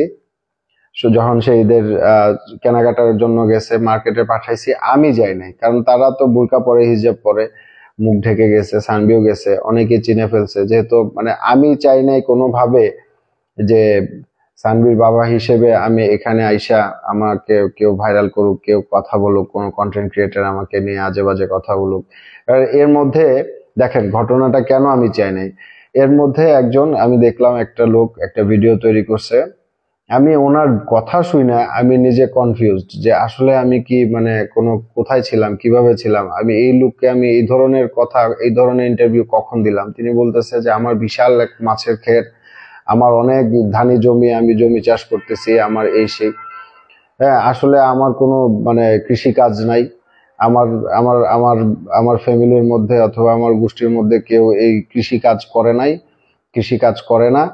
হ্যাঁ আগে একটা সময় যখন জমি জমা ছিল হয়তো বা মানুষ করছে অথবা এইভাবেই ছিল, কিন্তু এই ধরনের কাজ কেউ করে না। আর আমার ভাই কোনো ফিশারি টিশারি নাই, আমার বাড়ির সামনে একটা পুকুর ছিল, যেহেতু গ্রামের বাড়ি একটা পুকুর ছিল, তো ওইখানে আমরা এই ছোটবেলা গোসল টোসল করছি। বাট উনি যেভাবে বলছে মনে হয়েছে কি যে এই মাত্র আমার এখান থেকে উঠা যায় উনি ভিডিওটা করে কথাগুলো বলে ফেলছে। এই কারণে আমি কখনো সানভিকে নিয়ে কোনো ধরনের কোনো কথা আমি বলতে চাই নাই, বলিও নাই, এবং ক্যামেরার সামনে আমি আসতেও চাই নাই। আমার যদি এগুলা হইতো তাহলে তো আমি বলতাম, এই যে দেখেন আমি সানভির বাবা, আপনাদের সামনে এসে গিয়েছি, আমাকে ভাইরাল করেন, এই কথাগুলো বলতে পারতাম, কিন্তু বলি নাই, এই কাজগুলা করি নাই।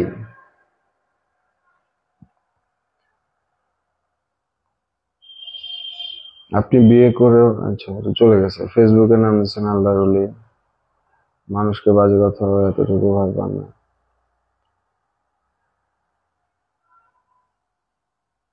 এখানে বেলুন দুর্ঘটনায়, যাই হোক এগুলা আসলে মানে বলতে নাই, এগুলা বলবেন না আপু। হ্যাঁ, আপনারা নাকি সানভিকে তার মা সম্পর্কে বাজে কথা বলেন, মেয়েকে নাকি ধমক দেন। সানভিকে ধমক দেওয়ার প্রশ্নই আসে না, সানভিকে ধমক দেওয়ার প্রশ্নই আসে না। সানভিকে আমি দুই তিনটা কারণে ধমক দিতাম, সেটা হচ্ছে তুমি কেন ভালোভাবে খাও না, তোমার স্বাস্থ্যের দিকে কেন তোমার খেয়াল নাই, তুমি কেন সবসময় তোমার চুল, যেহেতু তুমি ওখানে থাকো তোমার চুলগুলা তুমি একটু গোছায় রাখবা, বড় হচ্ছ। ও যখন এখানে আসতো মাথার মধ্যে প্রচুর পরিমাণে উকুন থাকতো, এগুলো হচ্ছে শ্যাম্পু দিয়ে অথবা আম্মা অথবা আহ, আহ, আমার ওয়াইফ ওইগুলা পরিষ্কার করে তারপরে পাঠাতো, আবার যখন আসতো তখন এইভাবেই আসতো। তো আমি বলতাম যে তুমি এত কিছু করো, তোমার চুলের মধ্যে একটু যত্ন নেওয়া উচিত, হ্যাঁ তোমার শরীরের প্রতি একটু যত্ন নেওয়া উচিত, তুমি তোমার খাওয়া দাওয়া ঠিকভাবে করা উচিত। তো সে এগুলা মানে ভালোভাবে করতো না, নিজের কেয়ারটা ভালোভাবে করতে পারতো না, এজন্য একটু বোঝাইতাম, কখনো কখনো ধমক দিয়ে বলতাম যে বাবা এগুলা কিন্তু করতে হয় না। এইটা হচ্ছে যে পৃথিবীতে মনে হয় কি জানেন, যে একমাত্র আমি আমার সন্তানের ধমক দিই, আর কেউ কারো ধমক দেয় না, আর কেউ কাউকে ধমক দেওয়ার কোনো মানে সন্তানকে শাসন করার রাইট কারো নাই। এই বিষয়টা এরকম হয়ে যায়।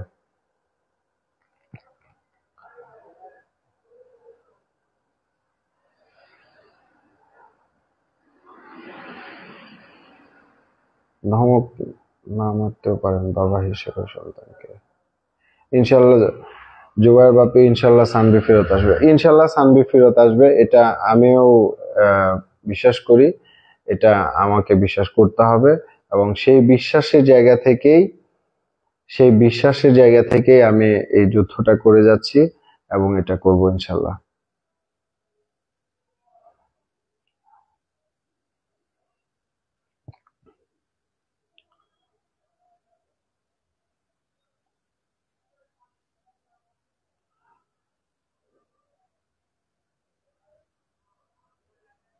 মিতানুর খান ওর মাথা ভরা কোন লাইভে আইসা চুলকাতে থাকে সারাক্ষণ।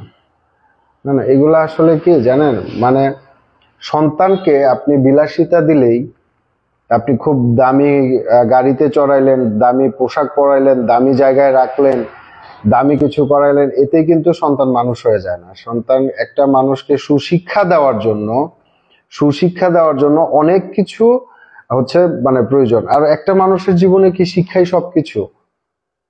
আপনি খুব শিক্ষিত, আপনি খুবই শিক্ষিত, আপনি খুব এডুকেটেড একটা পার্সন, বাট আপনার মধ্যে হিউম্যানিটি নাই, আপনার মধ্যে কোনো ম্যানার নাই, আপনি কাউকে ইজ্জত দিয়ে কথা বলতে পারেন না, আপনার মনের মধ্যে, আপনার শুধু মনে না, আপনার সারা শরীরের মধ্যে অহংকারের বিচরণ, এই শিক্ষার তো কোনো দাম নাই। আপনাকে সবার আগে নিশ্চিত করতে হবে সুশিক্ষা। সুশিক্ষা প্রয়োজন। সুশিক্ষা যদি না থাকে সেই ক্ষেত্রে আপনি কোনো কিছুই করতে পারবেন না। এই শিক্ষার দাম নাই, এই শিক্ষার দাম নাই। তো সানদীপ ওর এক্সাম চলতেছে, আর ওই ফেসবুকের মধ্যেই জানতে পারলাম লাইভের মধ্যে ও আপনাদের কাছে দোয়া চাইছে। আমিও আমার মেয়ের পরীক্ষার জন্য আপনাদের কাছে দোয়া চাই। বাবা কখনো সন্তানকে মন থেকে ধমক দেয় না, রাজকন্যা বলে কথা। হ্যাঁ, আমার মেয়ে আমার কাছে রাজকন্যা। আমি এখন এই মুহূর্তে যদি আমার মোবাইলের স্ক্রিনটা দেখাইতে পারতাম, তাহলে এখানে সানভীর একটা ছবি দেওয়া আছে এবং সেখানে লেখা আছে আমার রাজকন্যা। এটা লেখা আছে, এটা অনেক আগে থেকেই লেখা আছে এবং এটা সানভি দেখছেও। আসলে প্রত্যেকটা বাবার কাছেই, সেটা যে সোসাইটিরই হোক, যে দিনমজুর, দিন এনে দিন খায়, তার কাছেও তার সন্তান রাজকন্যা রাজার মতোই থাকে, এবং তার কাছে, সেই সন্তানের কাছে তার বাবাই থাকে সবচেয়ে বড় হিরো। কোনো বাবাকে, কোনো মাকে অসম্মান করে কোনো সন্তান কথা বলে না। সানভি বেটার লাইফ রেখে স্বপ্নের কাছে কেন যাবে? এখন কই আছে, কার কাছে আছে, কিভাবে আছে বলেন? কোথায় আছে? এটা কি লাইফ? একটা মেয়ে, একটা সন্তান, একটা শিশু কি পরিমাণ মেন্টালি প্রেসারে পড়তে পারে আপনাদের ধারণা আছে? যে নিজের বাবা জীবিত থাকতে আরেকজন বাবাকে আহ আরেকজনকে বাবা ডাকার জন্য, এটা কি মানে আপনি বুঝতে পারেন? কিশোরগঞ্জ নাকি শোরুম দেওয়ার জন্য আপনি বলতেন ভাইয়া? এটার একটা কথা আছে। এটা হচ্ছে যে আমাকে একজনকে জিজ্ঞেস করছে যে ভাইয়া, আমি কিন্তু সত্য কথা বলি, হ্যাঁ, এবং কে জিজ্ঞেস করছে এটাও আমি মানে উনিও কিন্তু বলাই দিতে পারবে। ওনার ওয়াইফ, হচ্ছে আহ ওর খুব ভক্ত। সেটা অনেক আগের কথা। তা এসে বলছে যে ভাইয়া, সানভি তো আপনার এখানে খুব আসা যাওয়া, তো উনি তো অনেক জায়গায় শোরুম দিছে, আপনি কি জিজ্ঞেস করবেন কিশোরগঞ্জে কোনো শোরুম দিবে কিনা। তখন আমি, যখন কথা হয়েছে, তখন আমি জিজ্ঞেস করছি যে তুমি কি কিশোরগঞ্জে কি কোনো শোরুম দিবা? সে বলছে না, আমার কিশোরগঞ্জে কোনো শোরুম দেওয়ার ইচ্ছা নাই। তখন আমি ওনাকে আবার জানাই দিছি যে না, ওর সাথে কথা হয়েছে, কারণ ওই আপুটা, মানে ওই আপু বলতে পারি, ভাবিও বলতে পারি, উনি অনেকবার তার মেসেজ অথবা কমেন্ট করছে যে আপনি কিশোর, উনি রিপ্লাই পায় নাই। যখন জানতে পারছে, উনি একজন রড সিমেন্টের ব্যবসায়ী, তো যখন জানতে পারছে যে সানভি আমার মেয়ে, তখন উনি আমাকে দিয়ে জিজ্ঞেস করাইছে। এটাই, এতটুকুই। আর কিশোরগঞ্জে আল্লাহর রহমতে আমার নিজেরই মানে দোকান আছে, ভাড়া দেওয়া আছে। এগুলা আমার এই আরেকজনের শোরুম, কোন জায়গা থেকে কাপড় আনতে হয়, কি করতে হয় না করতে হয়, সবকিছু আমি জানি। সব আমি জানি, খুব ভালো জানি। আমি কিশোরগঞ্জে থাকি তার মানে এই না, আমি তো 17 বছর ঢাকায় থেকে আসছি। আমি খুব ভালোভাবে জানি কি ঢাকা শহরে কোন জায়গায় তাই কি পাওয়া যায়, কোন জায়গায় কি পাওয়া যায়, এটা আমি খুব ভালো করে জানি। কাজেই আমার আরেকজনকে বলার দরকার নাই যে আপনি এখানে শোরুম দিবেন কিনা। ভাই একটা সত্যি কথা বলবেন, এগুলা শিখতে আপনার কয়দিন সময় লাগছে? কোনগুলা শিখতে আমার কয়দিন সময় লাগছে, একটু মানে ক্লিয়ার করে বলেন যে কোনগুলা শিখতে আপনার কয়দিন সময় লাগছে?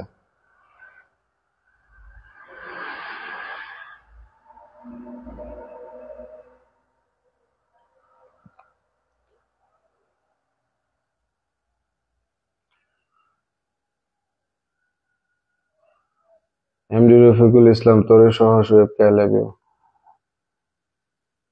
ধন্যবাদ, আই লাভ ইউ টু। মাহাদি হাসান তুষার, এই যে এমডি মাহাদি হাসান তুষার, সে হচ্ছে আমার বন্ধু, আমার পার্টনার। ইসলামপুর এখন আর যাই না। ইসলামপুর আমরা দুই বন্ধু একসাথে অনেকবার গিয়েছি। অনেক ওখানে অনেক কাপড় ব্যবসায়ীরা ছিল যারা আমাদের সাথে খুব ভালো রিলেশন ছিল। হ্যাঁ, এসআই বাবু, যারা সৎ মায়ের কথা বলছেন তাদের বলছি, সৎ বাবার কাছে, সৎ বাবা বলতে পৃথিবীতে কিছু নাই। সৎ বাবা বলতে পৃথিবীতে কিছু নাই। আর বাবা হচ্ছে পরিবারের কর্তা। আর একটা কথা আছে, যে সংসারে মেয়ের গলা উঁচু সেই সংসারে অশান্তি অনিবার্য, একটা কথা আছে। তো ইসলামপুর এখন যাই না আসলে বন্ধু, ইসলামপুর এখন আর যাওয়া হয় না, কারণ হচ্ছে এখন এই বিজনেসটা করি না এবং এই বিজনেস করার ইচ্ছাও নাই। এই কারণে হয়তোবা তুইও এগুলা ছেড়ে দিছিস। কিন্তু আমি তুষার, এই আজকে এতগুলা মানুষের সামনে আমি কৃতজ্ঞ তোর প্রতি, যে আমার কারণে যে ক্ষতিটা তোর হয়েছে, যে আর্থিকভাবে যে লসটা হয়েছে, আমার শেষ শেষ পর্যায়টা তুই মানে খুব ভালোভাবে দেখছিলি, খুব ভালোভাবে তুই আমার সাথে ছিলি এবং আমাকে তখন মেন্টালি অনেক সাপোর্ট দিছিস। এবং আমি কতটুকু কি রেখে আসছি। হ্যাঁ, এনিস, অল দ্য বেস্ট। আসসালামু আলাইকুম চাচি। সব দোষ উত্তরা ই কমার্স ক্লাবের। না, উত্তরা ই কমার্স ক্লাবের সব দোষ না, ওইগুলো আসলে এখন আর মানে মনে করতে চাই না। ভাইয়া, with you always, thank you so much, thank you so much. তনির জামাই, না না, এই দোয়াটা করেন না, অন্তত এখানে স্টপ থাকুক, অন্তত এই জায়গাটাতে স্টপ থাকুক। আর মানে এর বেশি কিছু আসলে মানে কি বলবো।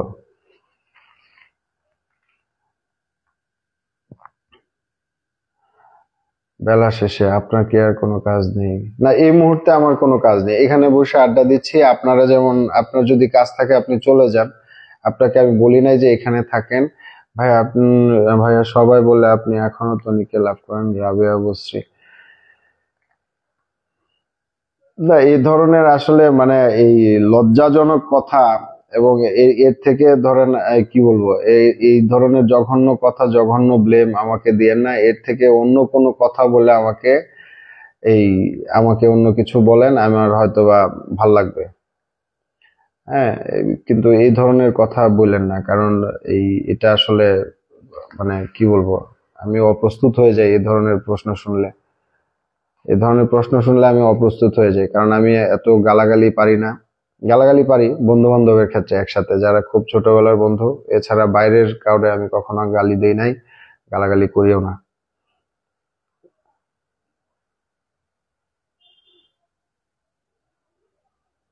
ভাই, আপনার নামে এখনো মানহানি করতেছে, আপনি পদক্ষেপ নেন।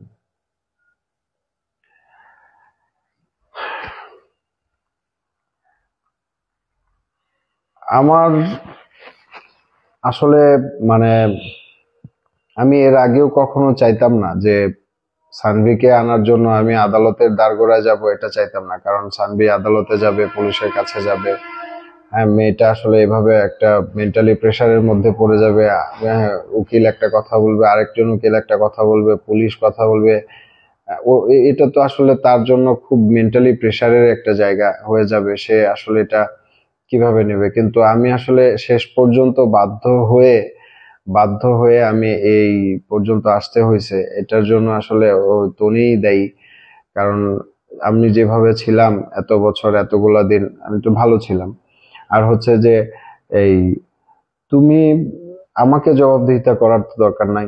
তুমি যারে খুশি তারে বিয়ে করো, 1000টা বিয়ে করো, আমার প্রবলেম নাই। কিন্তু কথা হয়েছে যে আমার মেয়েটা যতদিন পর্যন্ত তোমার কাছে আছে, ততক্ষণ পর্যন্ত আমাকে জানতে হবে যে এই মানুষটাকে হোমিওপ্যাথিক চিকিৎসা। আপনি বলে লাইভে বলেছিলেন আপনি সব ভুলে যাবেন যদি, আরে কমেন্টটা কুল চলে গেল।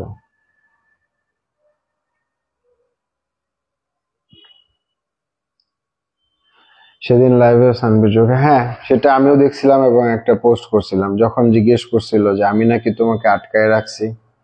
কারণ পৃথিবীতে বাবা এবং মা এই দুইজন মানুষ আছে যারা সন্তানের চোখের ভাষা বুঝতে পারে।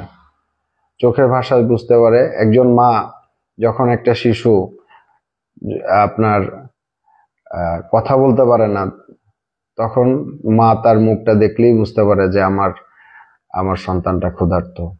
একজন বাবা তার সন্তানের দিকে তাকালেই বুঝতে পারে যে আমার সন্তানটা কোনো একটা প্রবলেমে আছে।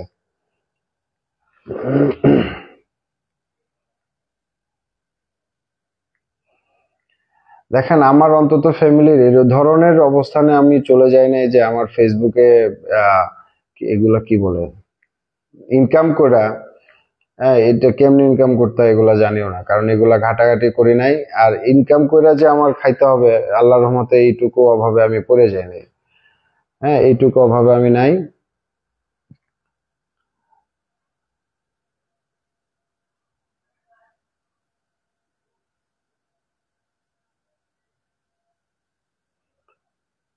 আল্লাহর হাতে ছেড়ে দেন। সানভি যেহেতু মায়ের পক্ষে কথা বলে, আপনি হেরে যাবেন, আপনার জন্য শুভকামনা রইল। এটা আসলে সময়ে দেখা যাবে। আপনাকে বলে মানহানি মামলা দিবে, আপনি কি পদক্ষেপ নেবেন না, সেটা সময়ে অবশ্যই মানে দেখা যাবে। আমি এইগুলা আসলে মানে ভয় পাই না। হুম, পুরুষ মানুষ এই এত কিছু ভয় পাইলে চলে না। আর আমি কোনো স্মাগলার না, আমি কোনো রাষ্ট্রদ্রোহী কাজের সাথে জড়িত না, আমি এই ধরনের কোনো কাজের সাথে জড়িত না যে আমাকে ভয় পাইতে হবে। আমি এই ধরনের ইয়াতে আমি আসলে মানে ভীত না। হ্যাঁ, এই ধরনের ইয়াতে আমি ভীত না। স্পষ্টবাদী অনেক অসংখ্য ধন্যবাদ। যারা লাইভে টাকার বিনিময়ে কমেন্ট করতেছে তাদেরকে ব্লক করে দেয়। না, আমি ব্লক করে দিলে কমেন্ট করবে কেমনে আর টাকা পাইবো কেমনে? যাই হোক, একটা উসিলায় তো আমার মানে ওই ইয়ে করতেছে, টাকা তো ভাইয়া লাইভ করতে কেমন লাগতেছে না, অনেকের সাথেই কথা বলতেছি, অনেকের মানে কথা কমেন্ট পড়তে পারতেছি না, তো যার কারণে আসলে হয়তোবা এই পাবে কেমনে, কালো টাকা দিয়ে সবাইকে ভাই হেরে যাবে। না, সবাই কিন্তু টাকার কাছে বিক্রি হয় না, সবার কাছে টাকার কিন্তু মানে সবকিছু না, সবার কাছে টাকা সবকিছু না।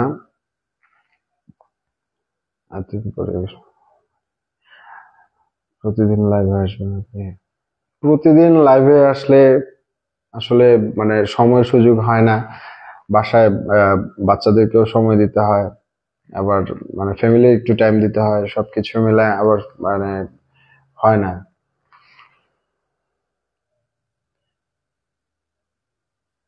আপনি নাকি 20-30 হাজার টাকা নিতেন সানভি থেকে। এই ধরনের আসলে এই ধরনের উদ্ভট কথাগুলা এবং এইগুলা বলে আসলে মানে কি বলবো, এগুলা তো এই অবান্তর কথাগুলার উত্তর আমার জানা নাই, কারণ আমি এত গোছায় মিথ্যা বলতে পারি না। আমি যে সত্যবাদী তা না, এত গোছায় মিথ্যা বলতে পারি না। আমি আসলে এই মিথ্যা বানায় আপনাদেরকে এভাবে বলতে পারবো না। স্পষ্টভাবে তনির মতো মা আর ওই বদমাইশ বাবার কাছে সানভি সেফ না। বদমাইশ কারে বললেন, আমারে বললেন নাকি কারে বললেন আমি বুঝলাম না। আমি আমার বাবাকে অনেক ভালোবাসি। সব বাবারা স্বার্থপর হয় না। না, বাবারা কখনো স্বার্থপর হয় না।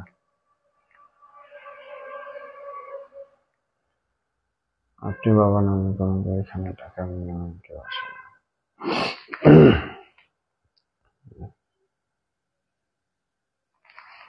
উচিত কথা বললেই লাইভ থেকে ব্লক করে দেয়। না, আমি যদি এই যে আপনি বললেন না উচিত কথা বললে মেয়েটাকে দেখে কষ্ট, মনে হয় চাপা কষ্ট মেয়ের ভিতরে, হ্যাঁ এটা আছে আমার সানবির মধ্যে চাপা একটা কষ্ট, এবং ইনশাল্লাহ আল্লাহ হয়তোবা সেই সুযোগ করে এটা দিবে। হ্যাঁ, সেই সুযোগ করে দিবে।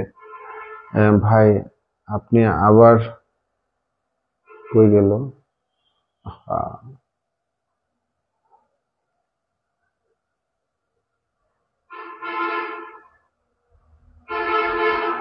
সুলতানা, ওনার বোন আর মা ওনাকে কিছু বলে না কেন?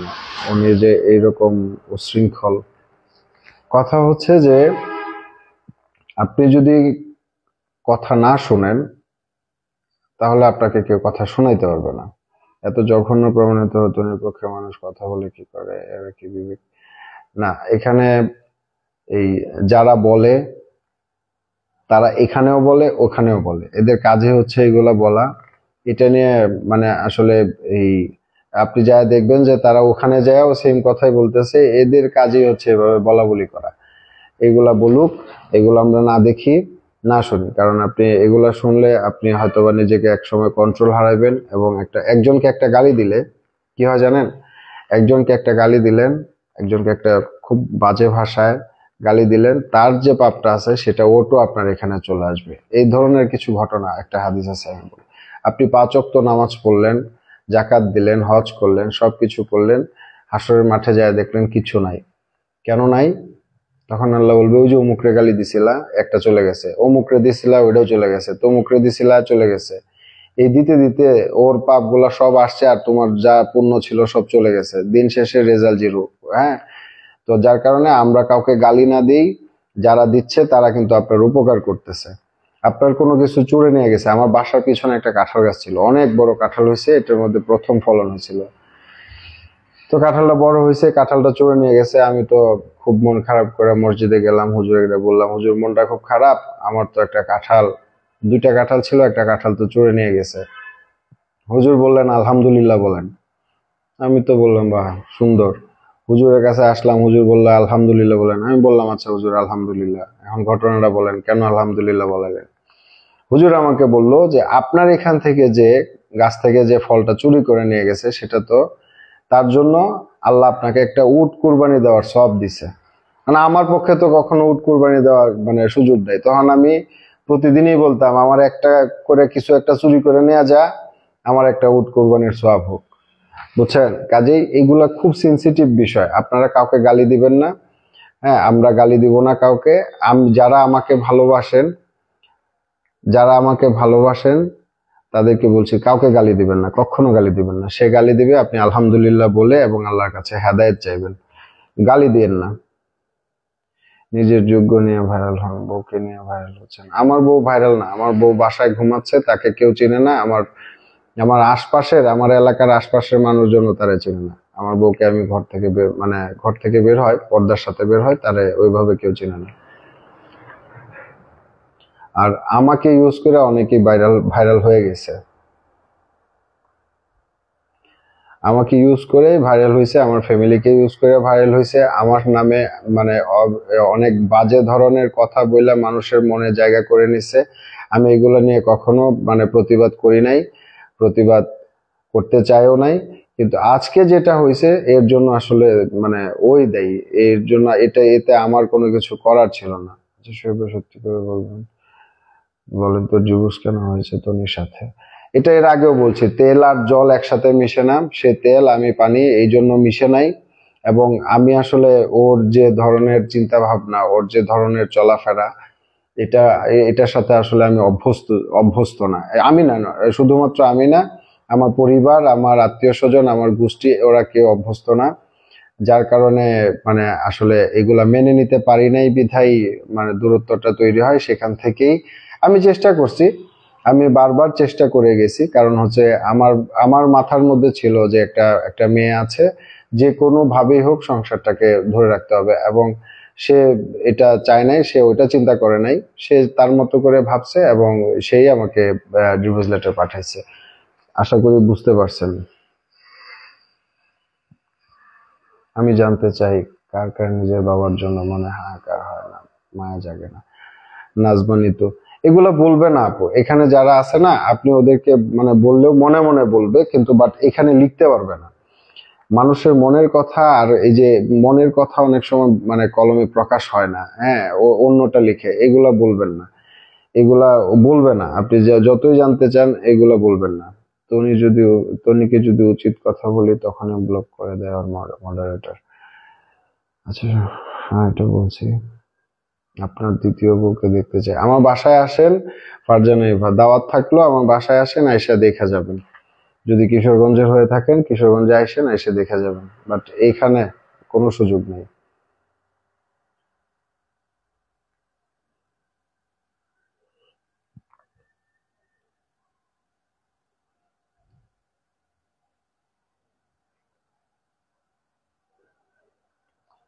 রুটিনের বাইরে ভাই, আপনার চোখগুলা খুব সুন্দর। এটা আল্লাহর সৃষ্টি।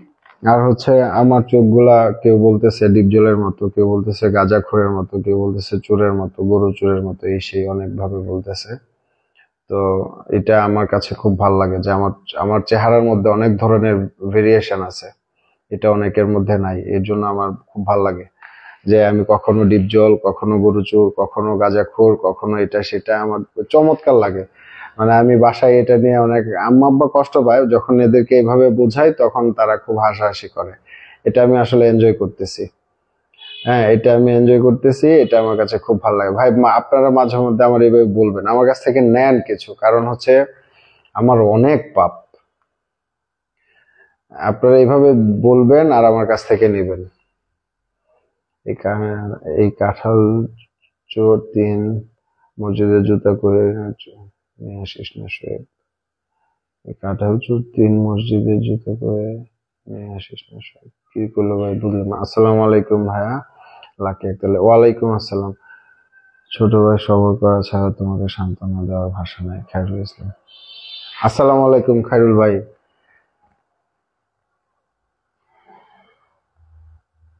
আপনারা দোয়া করলেই ভাই আমি খুব ভালো থাকবো, এবং আপনাদের দোয়াই এই মুহূর্তে আমার বিশেষ প্রয়োজন। আপনাদের দোয়া নিয়েই আমি থাকতে চাই। তো অনেক কথাই বলছি, আপনাদের সাথে কথা বলে আমার মানে আমি কি বলবো, আপনাদের সাথে কথা বলছি, আমার কোনো ভুল ত্রুটি হইলে ক্ষমা করে দিবেন। অনেকগুলা কথাই আমার আহ, বলার ছিল, আমি আপনাদেরকে বললাম। আর একটা বিষয় হচ্ছে যে এই কি বলবো, যে আমি কাউকে আঘাত দেওয়ার জন্য কথা বলি নাই, আমি কাউকে আঘাত দিতে চাই নাই, এবং আমার কথা কারো উপরে মানে নিয়ে নিবেন না যে আমি এই কথাটা কাউকে বলছি। এখন বিষয় হচ্ছে যে আপনারা শুধুমাত্র একটা জিনিস মাথায় রাখবেন, সেটা হচ্ছে এই ফার্সির আম্মি, এই ধরনের কথা লিখেন না, এর থেকে আমাকে ব্লক করে দেন। আর যারা বলতেছেন, আপনাদেরকে আমি বলি, যারা আমাকে মানে সহ্য করতে পারেন না, যারা আমাকে দেখলেই খুব মেজাজ খারাপ হয়, আপনারা যতভাবে পারেন ততভাবে আমাকে ব্লক করে রাখেন। আমি আপনাদেরকে ইনভাইট করে নিয়ে আসি নাই। ভাইয়া তনির সাথে কাটানো ভালো মুহূর্তগুলো শেয়ার করেন। হ্যাঁ, অনেক ভালো মুহূর্ত ছিল, অনেক ভালো মুহূর্ত ছিল। এক- পাঁচ পাঁচ বছর সংসার জীবনে তো অনেকগুলা দিন, তো এর মধ্যে অবশ্যই অনেকগুলা ভালো মুহূর্ত ছিল, অনেক ভালো সময়ও গেছে।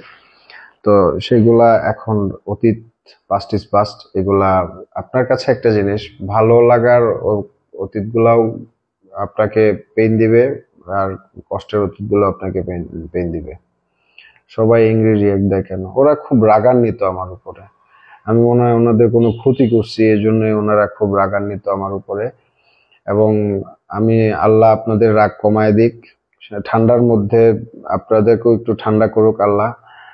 হ্যাঁ, আপনি তো নখের যোগ্য নন। না, মানুষ কখনো নখের যোগ্য হইতে পারে না। মানুষ মানুষের মতো, মানুষের আসলে খুব, মানুষের মূল্য মানুষ কিভাবে দিবে এটা আমি জানি না।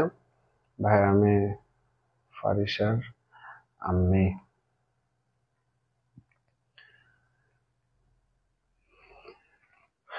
আপনার ইংলিশ ওয়ার্ড সিলেকশনের কথা ধরন দেখে বোঝা যায় আপনি ওয়েল এডুকেটেড অ্যান্ড সবার একজন। না, আমি আমি মূর্খ, আমি মূর্খই আছি, এটা ভালো কিশোরগঞ্জের। কারণ হচ্ছে আমার ভাই এখন এই সার্টিফিকেট নাই, আমি এগুলা নিয়ে এসে আপনাদের সাথে প্রমাণ করতে পারবো না। শয়তানের মুখে শয়তানের প্রস্রাব করে, না না, শয়তানের মুখেই শয়তানের প্রস্রাব করে, এগুলা বলেন না। হ্যাঁ,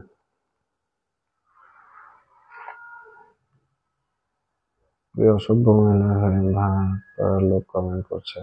না, এগুলা করুক। আসলে একটা মানুষ, আপনি যখন একজনকে একটা কথা বলবেন তখন তারা আপনাকে আরো একটা কথা বলবে, আবার বলবেন, আবার বলবে। তো আমি একটাই বলবো, যারা হয়তোবা টাকার বিনিময়ে অথবা যে কোনো ভাবেই হোক আমার কাছে আমাকে অথবা অন্যের কাছে গিয়ে অন্যকে যখন বাজে কথা বলবেন, এই কথাগুলো আলটিমেটলি আপনার উপর আসবে এবং আমার যে পাপ এটা আপনার উপর যাবে। তো শুধুমাত্র আপনি কিন্তু ওই আল্লাহর দরবারে কিন্তু ঘুষ চলে না।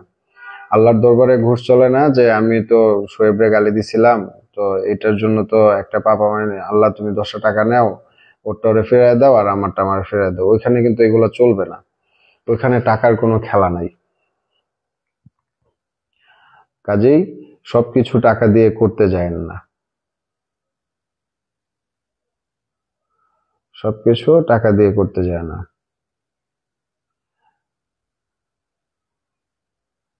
আসলে 12 ভাতারে ওই যে কয়দিন আগে একটা ওই পাগল হাসান একটা গান গাইছে। গানটা আমি এখানে বলতে চাই না, কারণ হচ্ছে পরে কোন থেকে কি বলে ফেলে। প্রকৃতি তো ঋণ শোধ করে দেবে। আমার গুরুত্ব সানভি এখন তোর সাথে কথা কয় না। না, আমার সানভি আমার সাথে কথা বলতে চায়।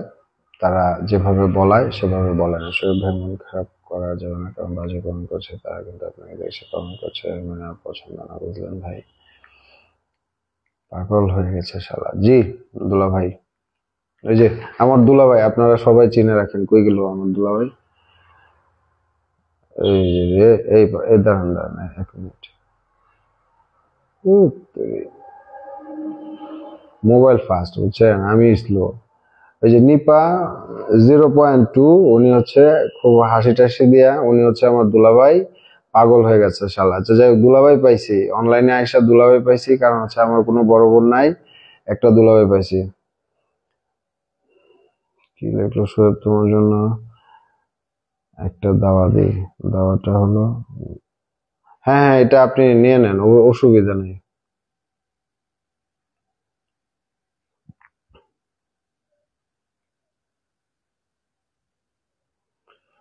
না, এখানে অনেকের কথা বলে মনে হয় কি জানেন, যে অনেকের কথা বলে মনে হয় যে এই আমি এই কি করছি, যে আসলে এই আমি হয়তোবা আমার মেয়ের ভালো চাই না।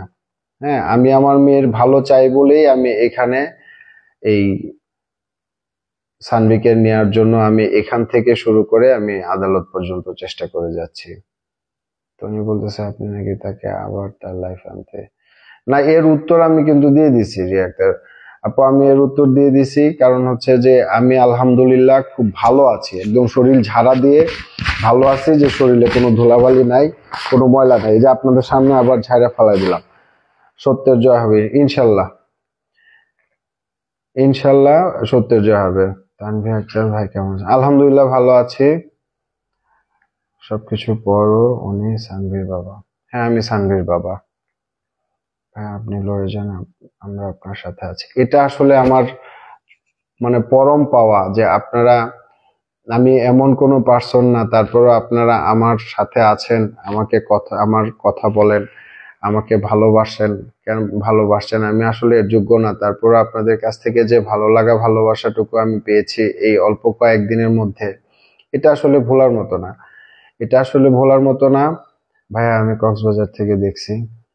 অসংখ্য ধন্যবাদ সাইদ বিন খালেদ। কক্সবাজার আমার খুব প্রিয় জায়গা, আমি বেশ কয়েকবার গেছি। ভাই অনেক রাত হয়েছে, ঘুমান। হ্যাঁ, আমিও এখন বিদায় নিয়ে নিব, আপনারা ঘুমান। কালকে সকালে অফিস আছে, সবারই কাজ আছে। তো আপনারা আমার সানভির জন্য দোয়া করবেন, আমার সানভিটাকে যেন আমি আমার কাছে ফিরে আনতে পারি। এবং আমার যারা আমাকে পছন্দ করেন ভাই হিসেবে, বন্ধু হিসেবে, আপনারা কোনো ধরনের বাজে কথা, মিথ্যে কথা শুনে বিচলিত হইবেন না। কারণ মানুষ এই ধরনের কথা বলতেই থাকবে। এবং আরেকটা কথা হচ্ছে যে আমি আবারও দিন শেষে, মানে এতক্ষণ যা কথা বললাম, কথা শেষে আমি আবারও আপনাদের কাছে, সবার কাছে, আপনাদের সবার মাধ্যমে, দেশবাসীর কাছে এবং দেশের বাইরে থেকে যারা আমাকে দেখছেন সবার কাছে, সাবেক প্রধানমন্ত্রী বেগম খালেদা জিয়ার জন্য সবার কাছে দোয়া চাই, কারণ ব্যক্তিগতভাবে আমি ওনাকে খুব পছন্দ করি, আমার খুব ভালো লাগে।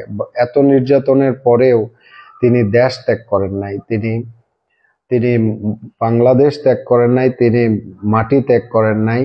এত কিছু হারানোর পরেও, এত নির্যাতনের পরেও তিনি এখানেই পড়েছিলেন, এভাবেই ছিলেন। আল্লাহ যেন ওনাকে নেক হায়াত দান করে আবার আমাদের মাঝে নিয়ে আসেন। কারণ কারণ কি, কোটি কোটি মানুষ ওনার মুখের দুইটা কথা শুনতে চায়। উনি বাংলাদেশের একটা আবেগের জায়গা, বাংলাদেশের একটা আবেগের নাম হচ্ছে বেগম খালেদা জিয়া। উনি গণতন্ত্রের জন্য যুদ্ধ করেছেন, উনি ভালো একটা দেশের জন্য লড়াই করেছেন, স্বাধীনতার জন্য লড়াই করেছেন। সবচেয়ে বড় কথা হচ্ছে যে জিয়াউর রহমান যখন মারা গেলেন ছোট্ট দুইটা সন্তান রেখে, উনি কিন্তু তার স্বামীর আদর্শ থেকে উনি সরে যান নাই, এবং তিনি তার স্বামীর এবং তার সন্তানদের গর্বের একজন মা। তো এমন একজন মা আসলেই জনাব তারেক রহমানের জন্য গর্বের, কোকো রহমানের জন্য গর্বের। কোকো রহমান মারা গেছেন, আল্লাহ তাকে বেহেশত নসিব করুন, এবং তার যারা উত্তরসূরি আছেন, ফ্যামিলি মেম্বার আছেন, সবার জন্য গর্বের। পাশাপাশি আমাদের বাংলাদেশের জন্য তিনি গর্বের। এমন একজন মানুষের জন্য আমরা সবাই অন্তর থেকে দোয়া করি, আল্লাহ যেন ওনাকে আবার আমাদের মাঝে ফিরায় নিয়ে আসেন, সুস্থভাবে ফিরে আসুন আপনি। আল্লাহর কাছেও আমরা দোয়া করছি। এবং যারা এই মুহূর্তে ওনার চিকিৎসা করছেন, চিকিৎসক আছেন, জানি এটা হয়তোবা আমার বলা বোকামিও হইতে পারে, তবু আবেগের জায়গা থেকে বলছি, আমরা বাঙালি খুব আবেগপ্রবণ মানুষ, আবেগের জায়গা থেকে বলছি, আপনারা সর্বোচ্চ চেষ্টাটুকু করবেন। হায়াত মউতের মালিক আল্লাহ। যতক্ষণ পর্যন্ত ওনার রিজিকে এক চামিচ, এক ফোঁটা পানি আছে, ততক্ষণ পর্যন্ত তিনি পৃথিবীতে থাকবেন। আপনারা সবাই দোয়া করবেন ওনার জন্য, উনি যেন আবার সুস্থ হয়ে আমাদের মাঝে ফিরে আসে। এবং এই দোয়া চেয়ে, এবং আমার সানভীর জন্য দোয়া করবেন, আমাদের জন্য দোয়া করবেন। আপনারা সবাই ভালো থাকবেন, সুন্দর থাকবেন। নিশ্চয়ই আবার দেখা হবে, কথা হবে। আর আমার কোনো ভুল হইলে আপনারা আমাকে ক্ষমা করে দিবেন, দয়া করে ক্ষমা করে দিবেন। কারণ আমি কাউকে আঘাত করে কথা বলার মতো কথা বলি নাই, আমি কাউকে আঘাত করতে চাই না, আমি কাউকে ছোট করে দেখতে চাই না, আমি কাউকে গালি দিতে চাই না, আমি গালি শুনতে চাই, আমাকে গালি দিবেন। তো ভালো থাকবেন, সুন্দর থাকবেন। আর হচ্ছে অনেকেই কমেন্ট করছেন, অনেকের কমেন্ট পড়তে পারি নাই, অনেকের কমেন্ট পড়তে পারি নাই, তো এর জন্য আমি দুঃখিত। আপনি ভালো থাকবেন, আপনারা ভালো থাকবেন, সুন্দর থাকবেন। আসসালামু আলাইকুম।